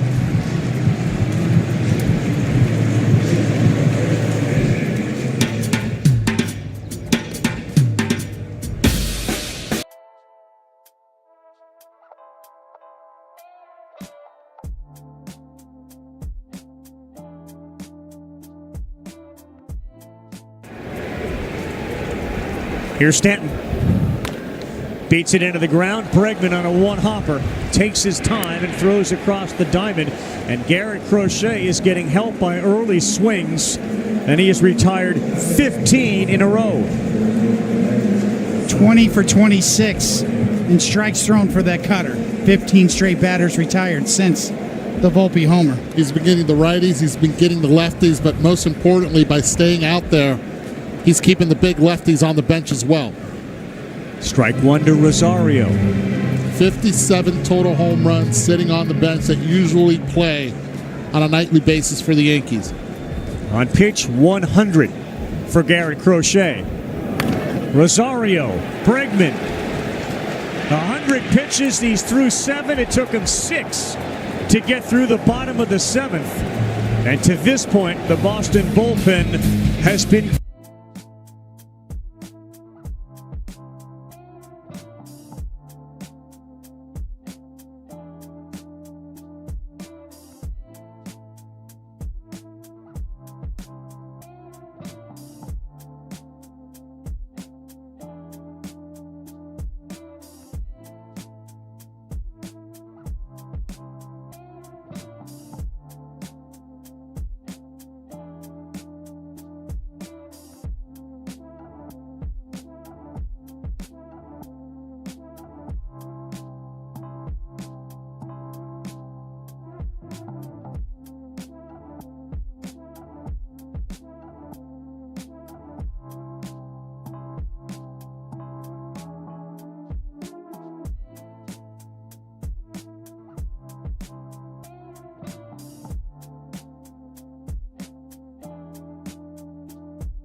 MLBtogether.com. New pitcher on the mound, and this is Devin Williams. So they've gone through Weaver, Cruz, and now at second base, Jazz Chisholm. After Rosario made the out in the last half, they bring Chisholm in as Crochet has retired 16 in a row. And again, no one warming in the Red Sox bullpen. Carlos Narvaez against Williams. That's ball one.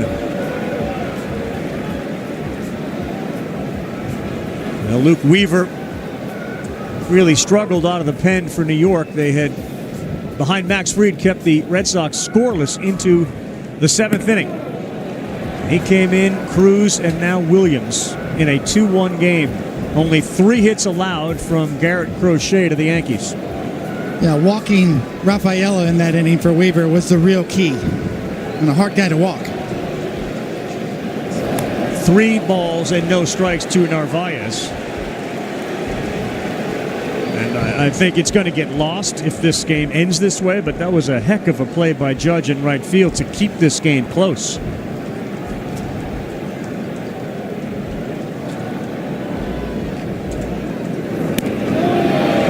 How about Narvaez? 3rd walk of the game. This one came the easy way. 4 consecutive pitches to start off for Williams. Somewhat stunning given the effort that they made to bolster the bullpen. You know, that was the move to make sure that they had the support behind the starters of Fried and Rodon, and Heel came back. Wilyer Abreu bats for Boston now.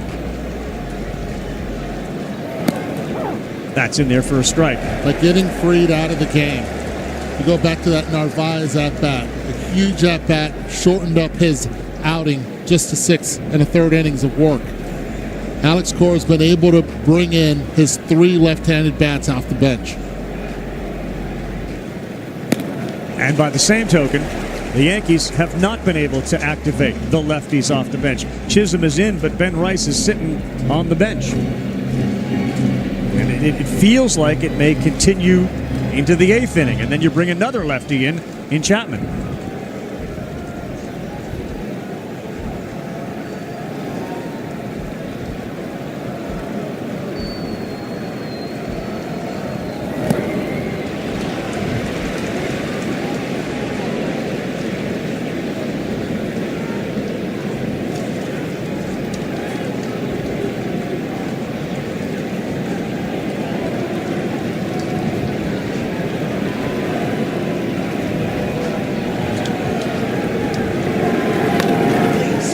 Popped up and playable.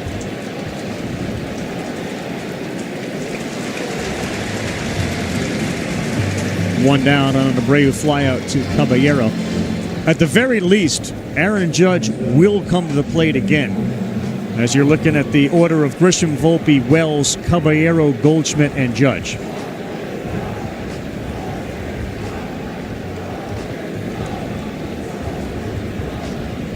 That guy has become a weapon. That's Ben Rice.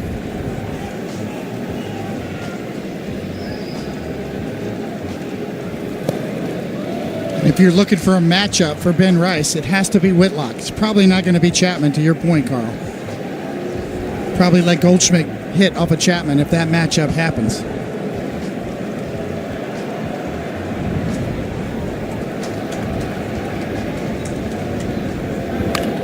Duran, another chance. Caballero and Volpe. Difficult play, and he makes it. Really good play by Caballero in foul territory. That's a heck of an adjustment by Caballero, who thought the ball was going to be a lot farther than what it was. When he looks up, the wind actually brought it back. Hustles towards the baseball and then is able to make the adjustment on the fly. Yeah, Caballero playing all the way in to protect against a potential bunt.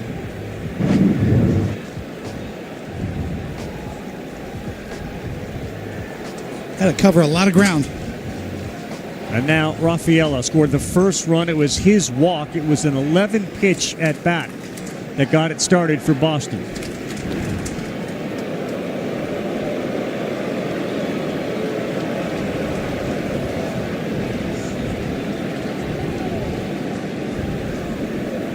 Narvaez at first has 1 stolen base this season.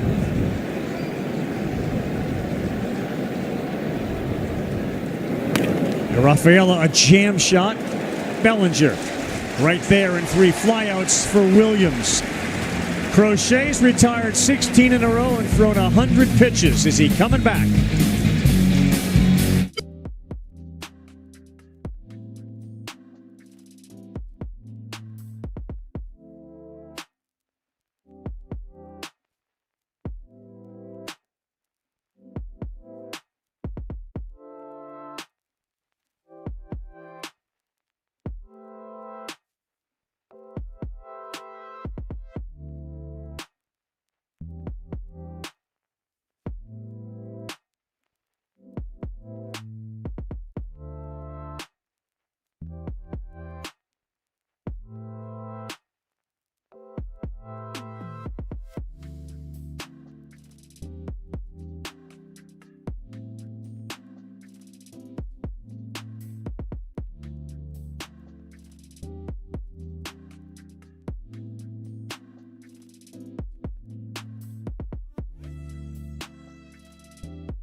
Those 2 guys. Fried out of the game. Crochet back on the mound.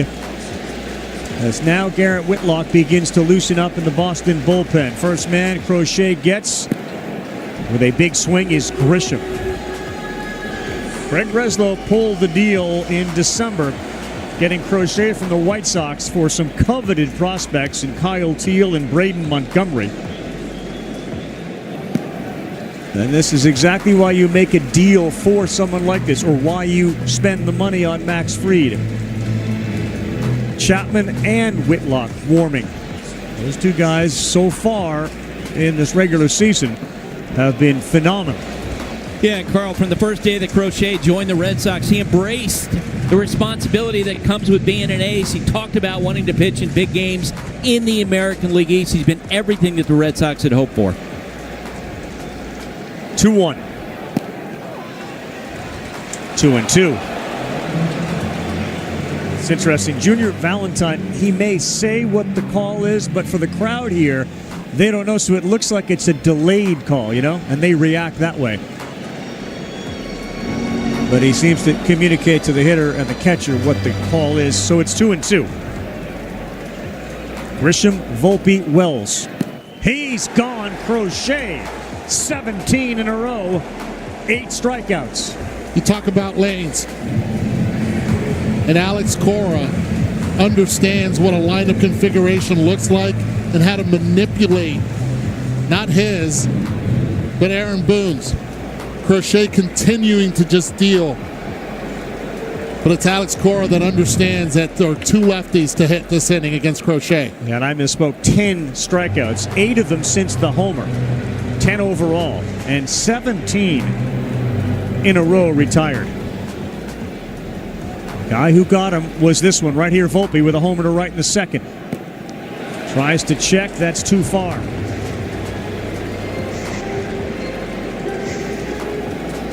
That's been Crochet's best pitch tonight, is that cut fastball. served him well. His best swing and miss pitch, his best command pitch.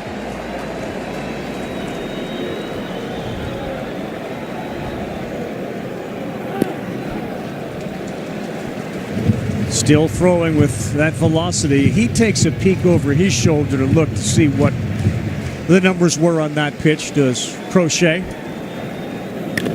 Back up the middle. Story can't get it. Volpe is aboard.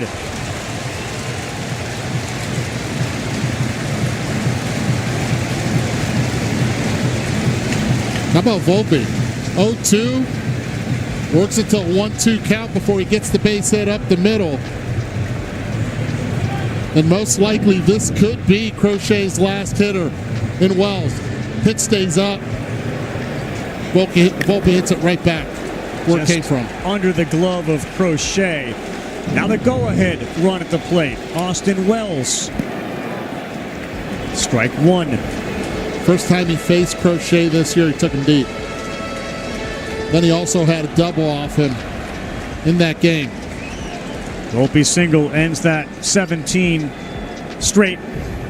Retired. He's bouncing off first base. Will not go, and Wells fouls it off. But that's how Volpe will steal the base. He will bounce a few times and then take off once Crochet commits. The Yankees really respect Narvaez behind home plate. His ability to, his pop time and his arm accuracy.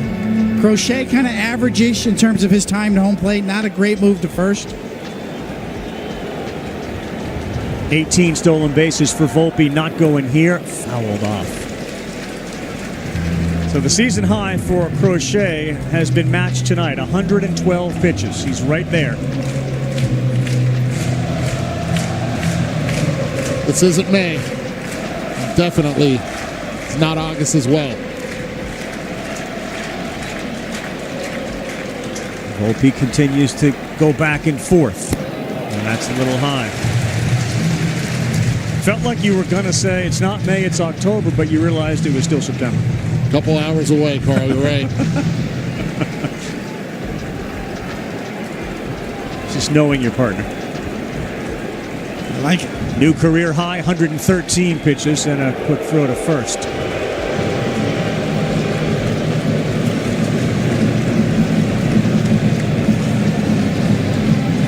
The atmosphere you'd expect at Yankee Stadium for a playoff game. 47,000 plus. Waiting to explode. Volpe goes. Swung on and fouled out of play. He got a good jump.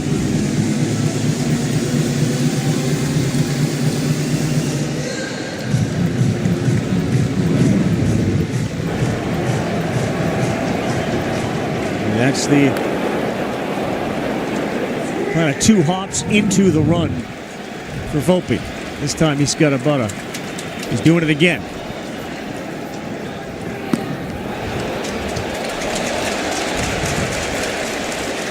That was close. Narvaez set up way outside. See the kiss right there.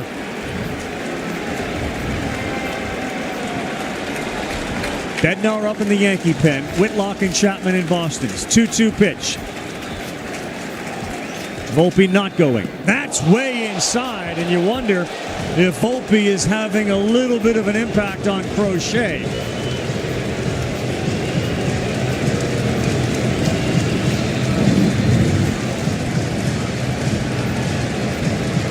I don't think so. Because the pitch right before that was right on the corner. It could have gone either way. Strike zone had it. The K zone had it as a strike. This one up and in. It could work in his favor right now, 3-2. What would a runner like Volpe doing those things do to you on the mound? And again, I get it. You're a righty. He's a lefty. He's staring right at him. Well, there's no doubt. You can provide a distraction over there. It's a valid point. You guys see Bregman talking to everybody else. What do you think he was saying? Well, just focus on the hitter. You got the lead. You're 2-1 right now. Make sure everybody knows what pitch is coming too, because that can impact your defense, leaning one way or another. Crochet's 117th pitch. That's called strike three. Austin Wells, a catcher like Narvaez, perhaps trying to buy himself the walk like Narvaez has done twice. What's Cora going to do here? He's going with Chapman.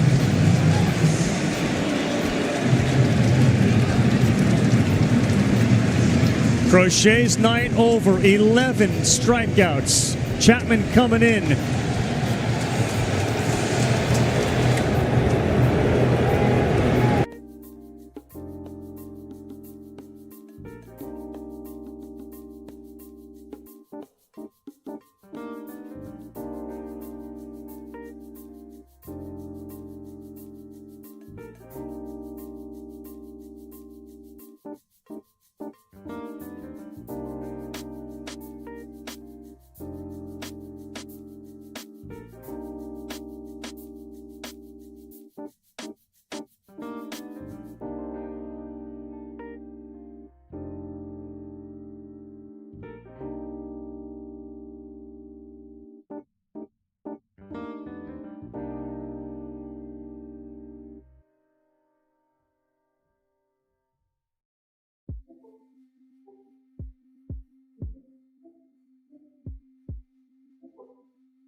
At the numbers with Boston this season, his walk rate has really disappeared.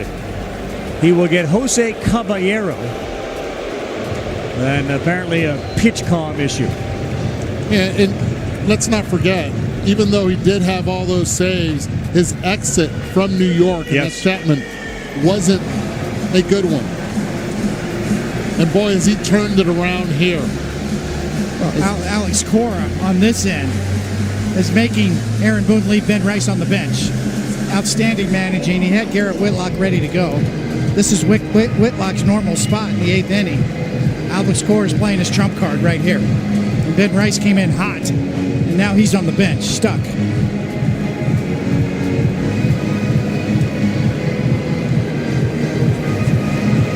One of the things that, Eduardo, you and Buster had talked about, the pitch calm for Chapman is a little different than most pitch calms. Explain. It's different. It clicked. Had a conversation with him earlier in the year. He said, look, it's not anymore fastball away or fastball in.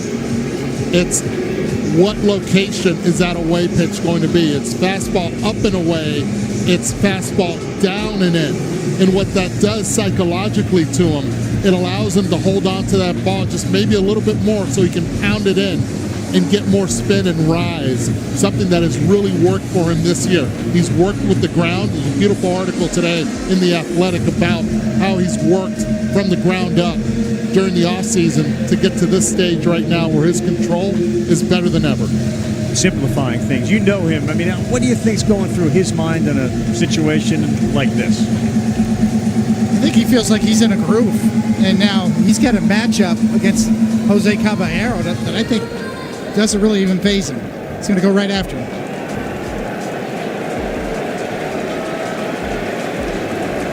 First pitch from Chapman will throw 100 miles an hour as Volpe dances again, and that one is way inside at 96. Ball one.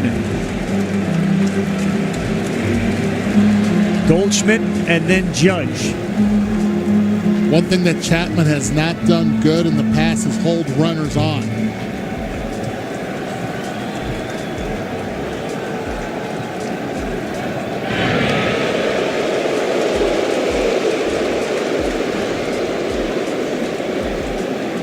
This is back to your point, Carl, about being distracted on the mound by somebody jumping around over there.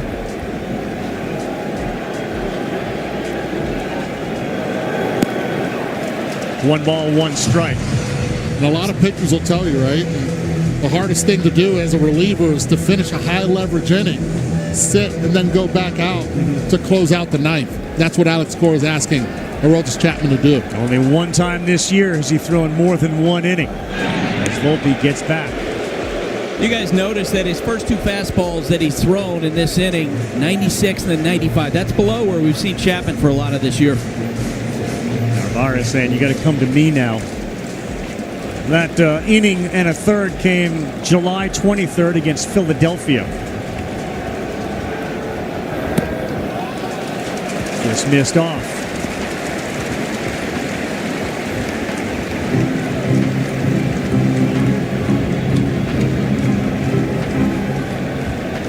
That momentum lead that Volpe gets, Lou Brock, the great base stealer, did it. He had a huge lead there, and that's going to send him over to second base. Narvaez had said, you got to come to me. And with the rules, you can't go there a third time. So Volpe is into scoring position. That's a mistake. It's a bad mistake.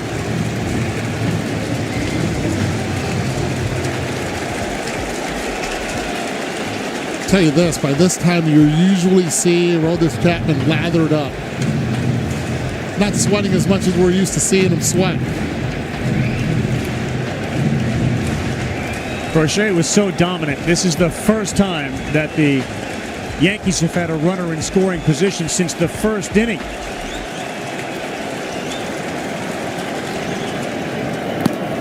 Caballero at 98.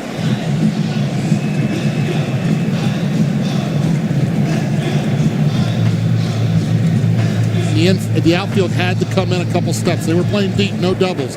Now you come in a little bit more because of the speed of Volpe. Great arm in right field in Abreu. Great arm in center with Rafaela as well. Not so good in left.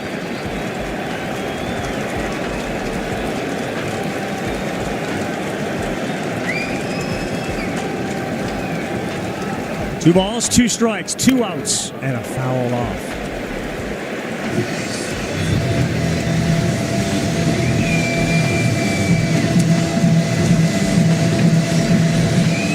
Chapman's got a slider and a splitter that he can go to if he wants to try for a swing and a miss.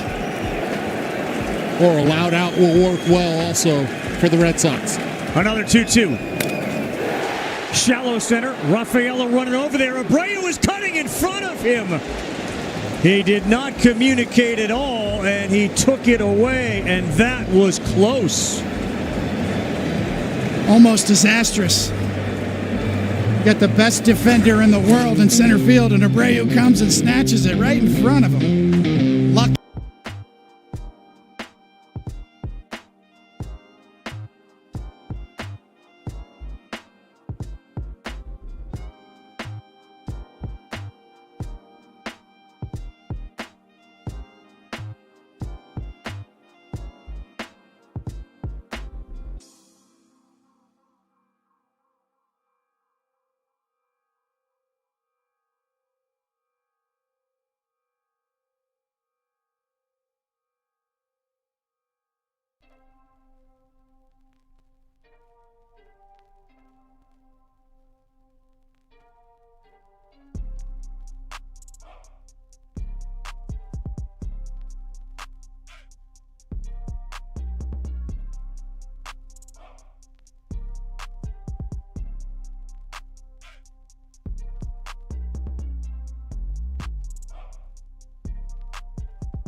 Just ran by me.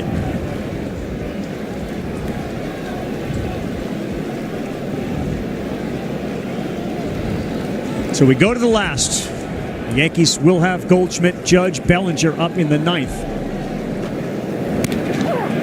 As it's arguably been the legs of Nick Sogard that have made the biggest difference in this game for the Red Sox. That's how they've done it this year with so many utility players. Big swing and a miss. StatCast is powered by Google Cloud. 7.9 seconds from home to second, the fastest of his career. And the postseason and a Yankee-Red Sox rivalry, game 1 of a wild card. You see Crochet throw his hardest pitch of the night on his last pitch, and Sogard run as fast as he's ever run from home to second. Aaron Boone trying to keep this a one-run game. Brings in his closer, Bednar, especially with the lineup that he's got coming up in the bottom half. Goldschmidt, Judge, Bellinger.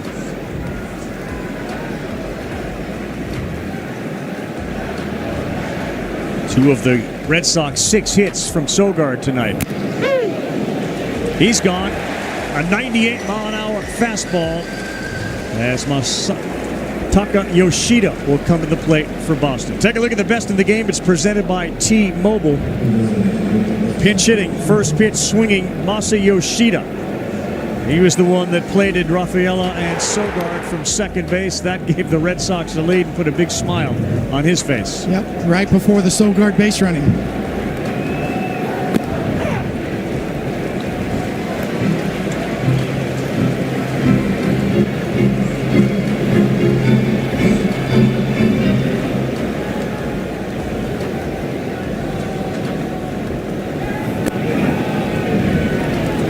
I think most baseball fans, if you said, what's the matchup? You always talk about matchups that you want to see.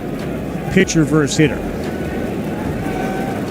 Crochet Judge is right there, but Chapman and Judge in the 9th is the matchup you want to see. As Yoshida grounds one to second where Chisholm is there, and Jazz backs up and throws him out.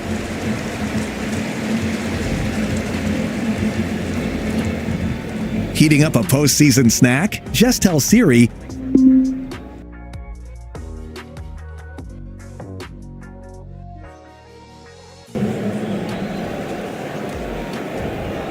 Yep, Aaron Judge will bat second in the bottom of the 9th. At the top of the Yankee order up against Aroldis Chapman. But first, it's Trevor Story. 3 strikeouts and a single.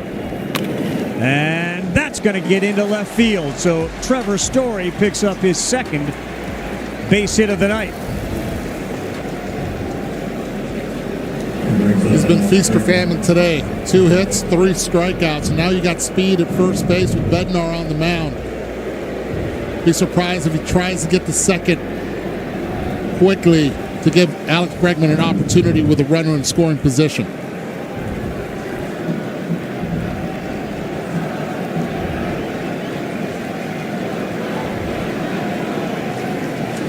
He was leaning, but he's able to get back.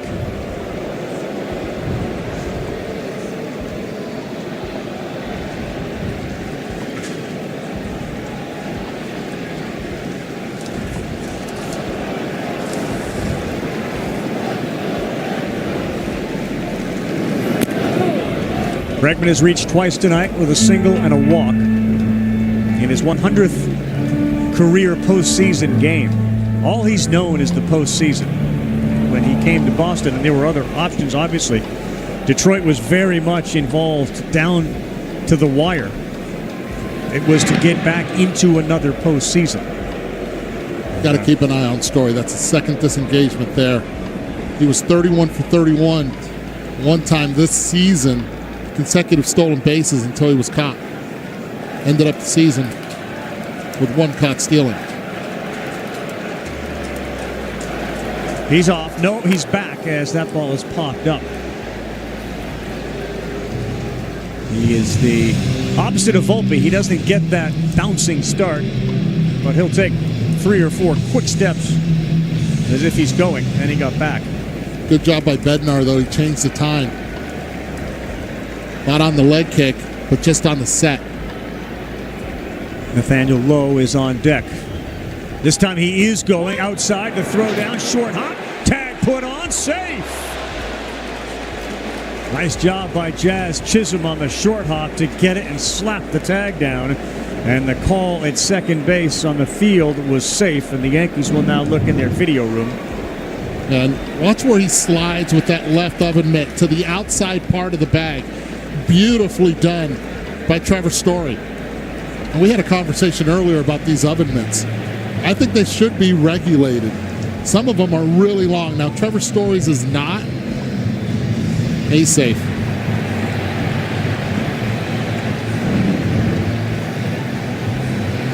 But we've seen these sliding mitts that are just ridiculously long in a lot of runners in Major League Baseball. I would take a look at the replay review. It's powered by Zoom. The number of angles. This may not be one that requires a whole bunch of angles. Now, Tony, is this more of a strategy to keep Chapman on the bench a little bit longer, knowing that he was safe at second base? Just got, the game's this far along. You're in the 9th inning. You might as well use your challenge. But yes, to your point, if a byproduct of that is, Chapman's got to wait a little longer.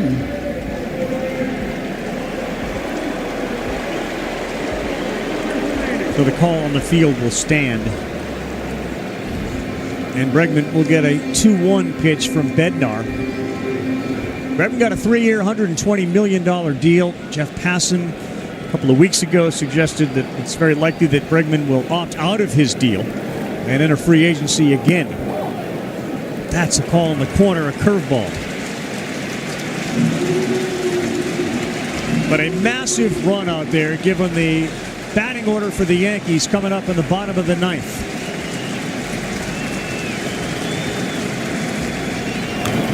And Bregman, a slow roller, and it's fielded in the foul territory.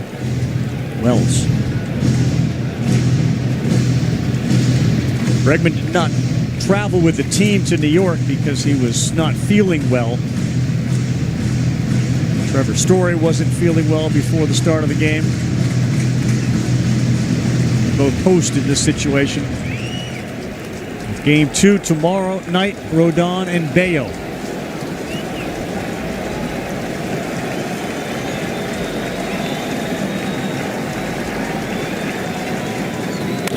And Bregman down the line. That's a fair ball off the wall. He'll head to second. He will be in there with the double and insurance from Trevor Story. It's 3-1 Red Sox. Alex Bregman does it again to the Yankees. He did it on a splitter. Pitch was down. He was able to keep it fair.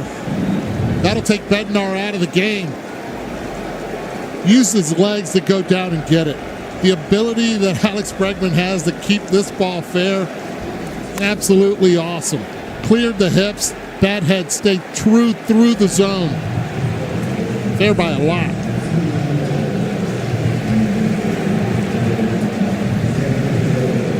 Well, at some point you have to look at the Red Sox front office and the moves that they made in Crochet and Bregman and the impact that both have had tonight. Postseason experience that Alex Bregman has, his role inside that clubhouse, sort of the voice of whatever anybody needs. And Crochet came over and was the same way with some of the young pitchers. It's a great point. I mean, how many times do you see a starting pitcher in today's game hand the ball to your closer in a big game like this? And that's exactly what Crochet provided for the Red Sox. A bypass of the high leverage guys. And here you go, Chapman. Here's the ball. Go back to that 7th inning. That 6-pitch 7th inning that Crochet had against the Yankees allowed him to go out there in the 8th inning and get 2 big outs before handing the ball over. And as we look forward to Game 2, the Red Sox will now have seen all of the leverage relievers for the Yankees. Tim Hill warming up. Play Ball, baseball's global youth initiative. to highlight the fun and accessible ways to play our great game. To learn more, including how to find a league near you, go to playball.org and follow at Playball on X, Facebook, and Instagram. And you can wear what the players are wearing on field during the postseason. Check out the largest selection of the jerseys, the caps, the hoodies, the t-shirts, and a whole lot more. Visit MLBshop.com for your favorite postseason team gear. Any other promos we can get in here while Hill's warming, or are we good?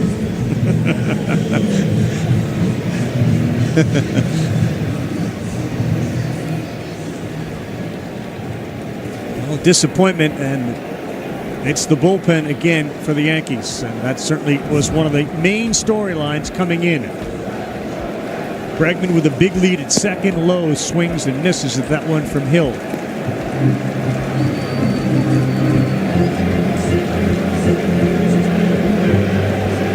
Two runs in the seventh, one in the ninth for Boston.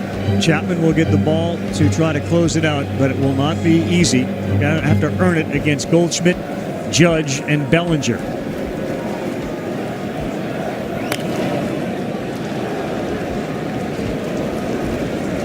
Will there be any questions about taking Fried out when he throw 99 pitches? Absolutely. There's a question with nobody on base. 102 he threw.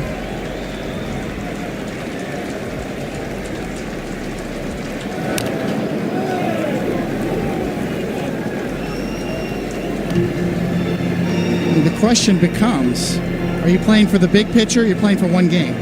If the Yankees are going to go, we mentioned before, if the Yankees are going to go all the way to the World Series, Max Fried's going to have 7 starts this postseason. Yep. So do you push him that hard in the first one? Lowe lifts one to center. Grisham went back. Now he's in, he's there, and that will do it. But it's Alex Bregman that delivers the big hit, which gives the Red Sox a little cushion. Instead of 2-1, it's 3-1.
Close. But wild card series, since we went to this in 2020.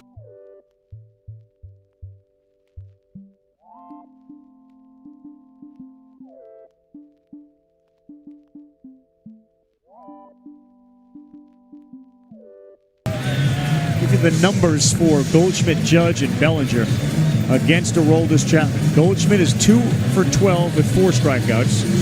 Judge is 1 for 3 with a K, and Bellinger is 2 for 8 with a double. Yeah, but this is a different Aroldis Chapman, right? Yeah, that we've seen this year than in the past. The presence.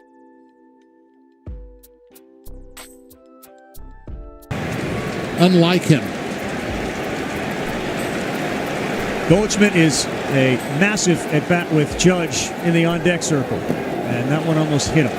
Had a Major League manager this year tell me the best pitcher in baseball, forget about how many innings they can't throw or not, is on the mound right now. from what he saw this year.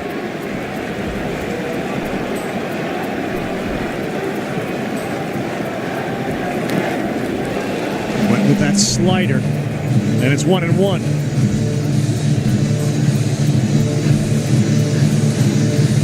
Aldous Chapman, we saw him before the game throwing in the outfield. He's just physically different than most pitchers. I mean, he's 6'4", 235, seemingly carved out of granite. And he is getting better as he's getting older. Well, think about when the Texas Rangers, and he was on that team when they won the World Series. He was not on the circle of trust of Bruce Bochy. Not at all. 1-1. And Goldschmidt delivers. He knocks one into right, and Aaron Judge will come up as the tying run. What a moment here at Yankee Stadium in the first of this wild card series between New York and Boston. You think the fans know it? Tying run at the plate, the most prolific home run hitter past few years is up.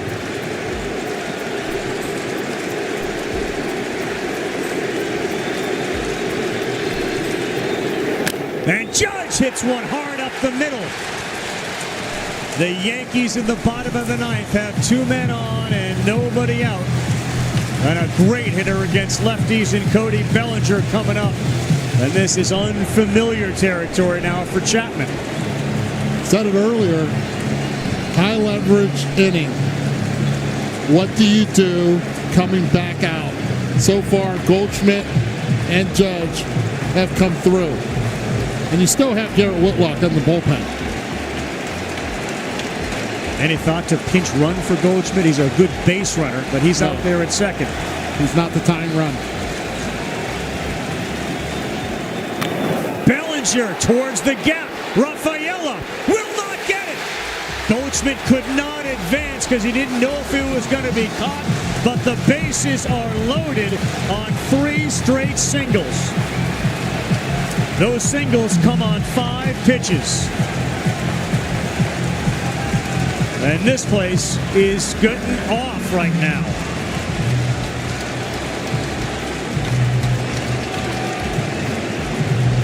Andrew Bailey will come on out to talk to Chapman. There have not been many of these meetings with Chapman this year. And Bellinger's so good against left-handed pitching, the best left-handed batter against left-handed pitching this year. Fights that pitch off, muscles it in the gap.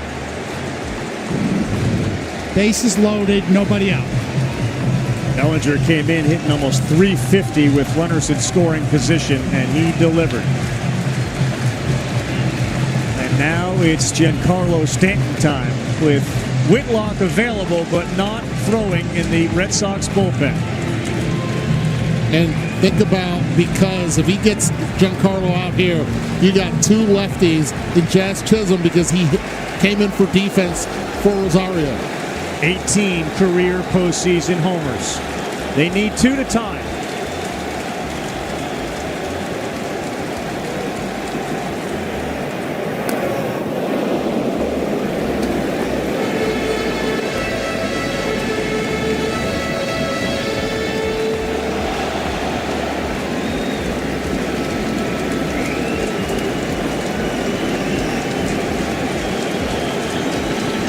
Plenty of room in left center field as Rafaela is shaded towards right. Swing and a miss from Giancarlo at an elevated sinker at 100. He's got to stay up there. You throw that 100-mile-per-hour pitch down in the zone, it's going to get hit and hit hard. The high fastball has become a potent weapon for major league pitchers. Especially Chapman this year. He did live up there, and he fouled it straight back at 101.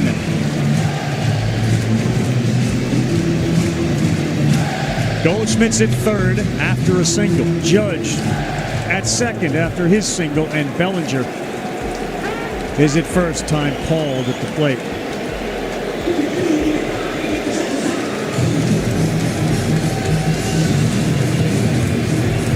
There have been many memorable moments in October for Giancarlo Stanton in pinstripes.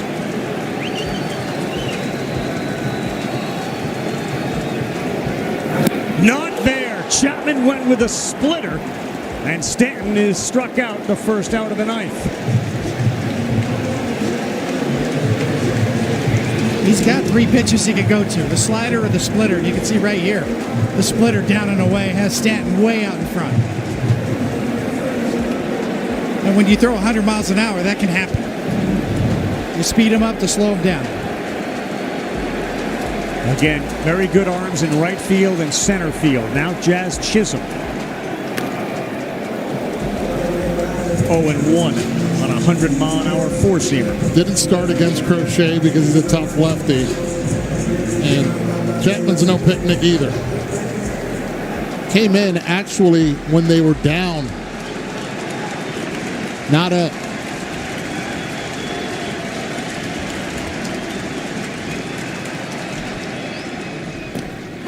That's called strike 2, 101. It's a lot of the plate.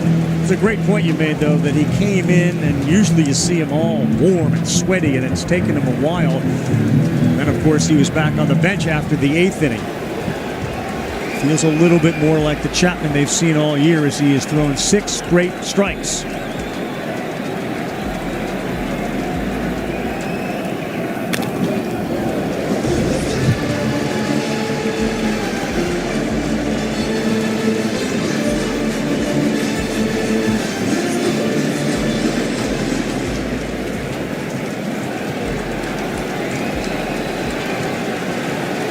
Those are the 2 guys that started. They were both outstanding. The 37-year-old lefty will not throw as Jazz calls timeout.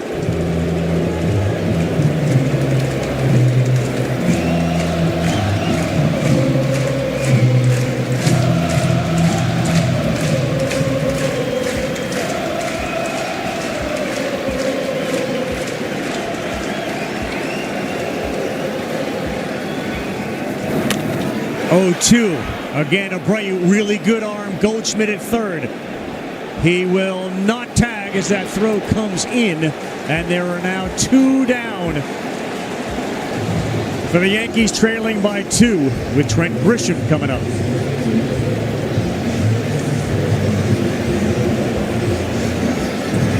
Advantage Chapman right here after having struck out Giancarlo Stanton. You get the 2 lefties. Something Aaron Boone wanted to avoid early on. And then late, falls again in Alex Cora's trap.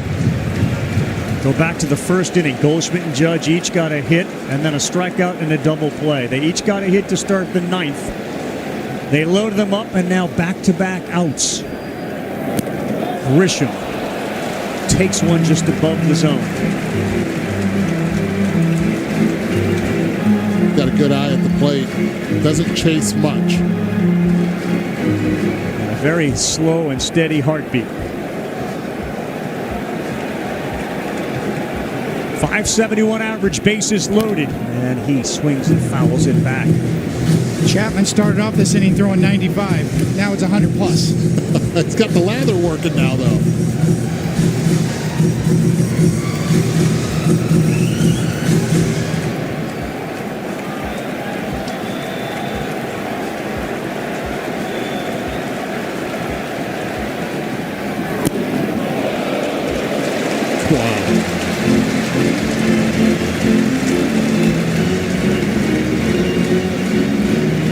Been a handful of those that have been very close, and they have tickled K-zone, but they have not gotten the strike call. 2 balls and a strike. Judge is the tying run at second. Knee buckler there. Evens up at 2-2 on a slider.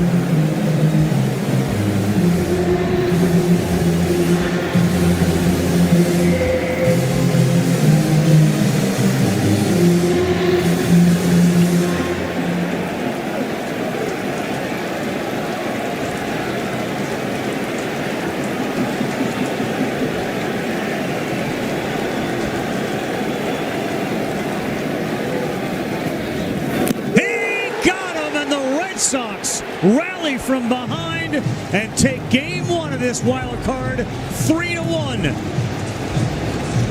How about Aroldis Chapman? Bases loaded, no outs, strikeout, weak fly ball to right, and strike out again, and then the patented pose to put the Red Sox up 1-0. Red Sox base running set them up.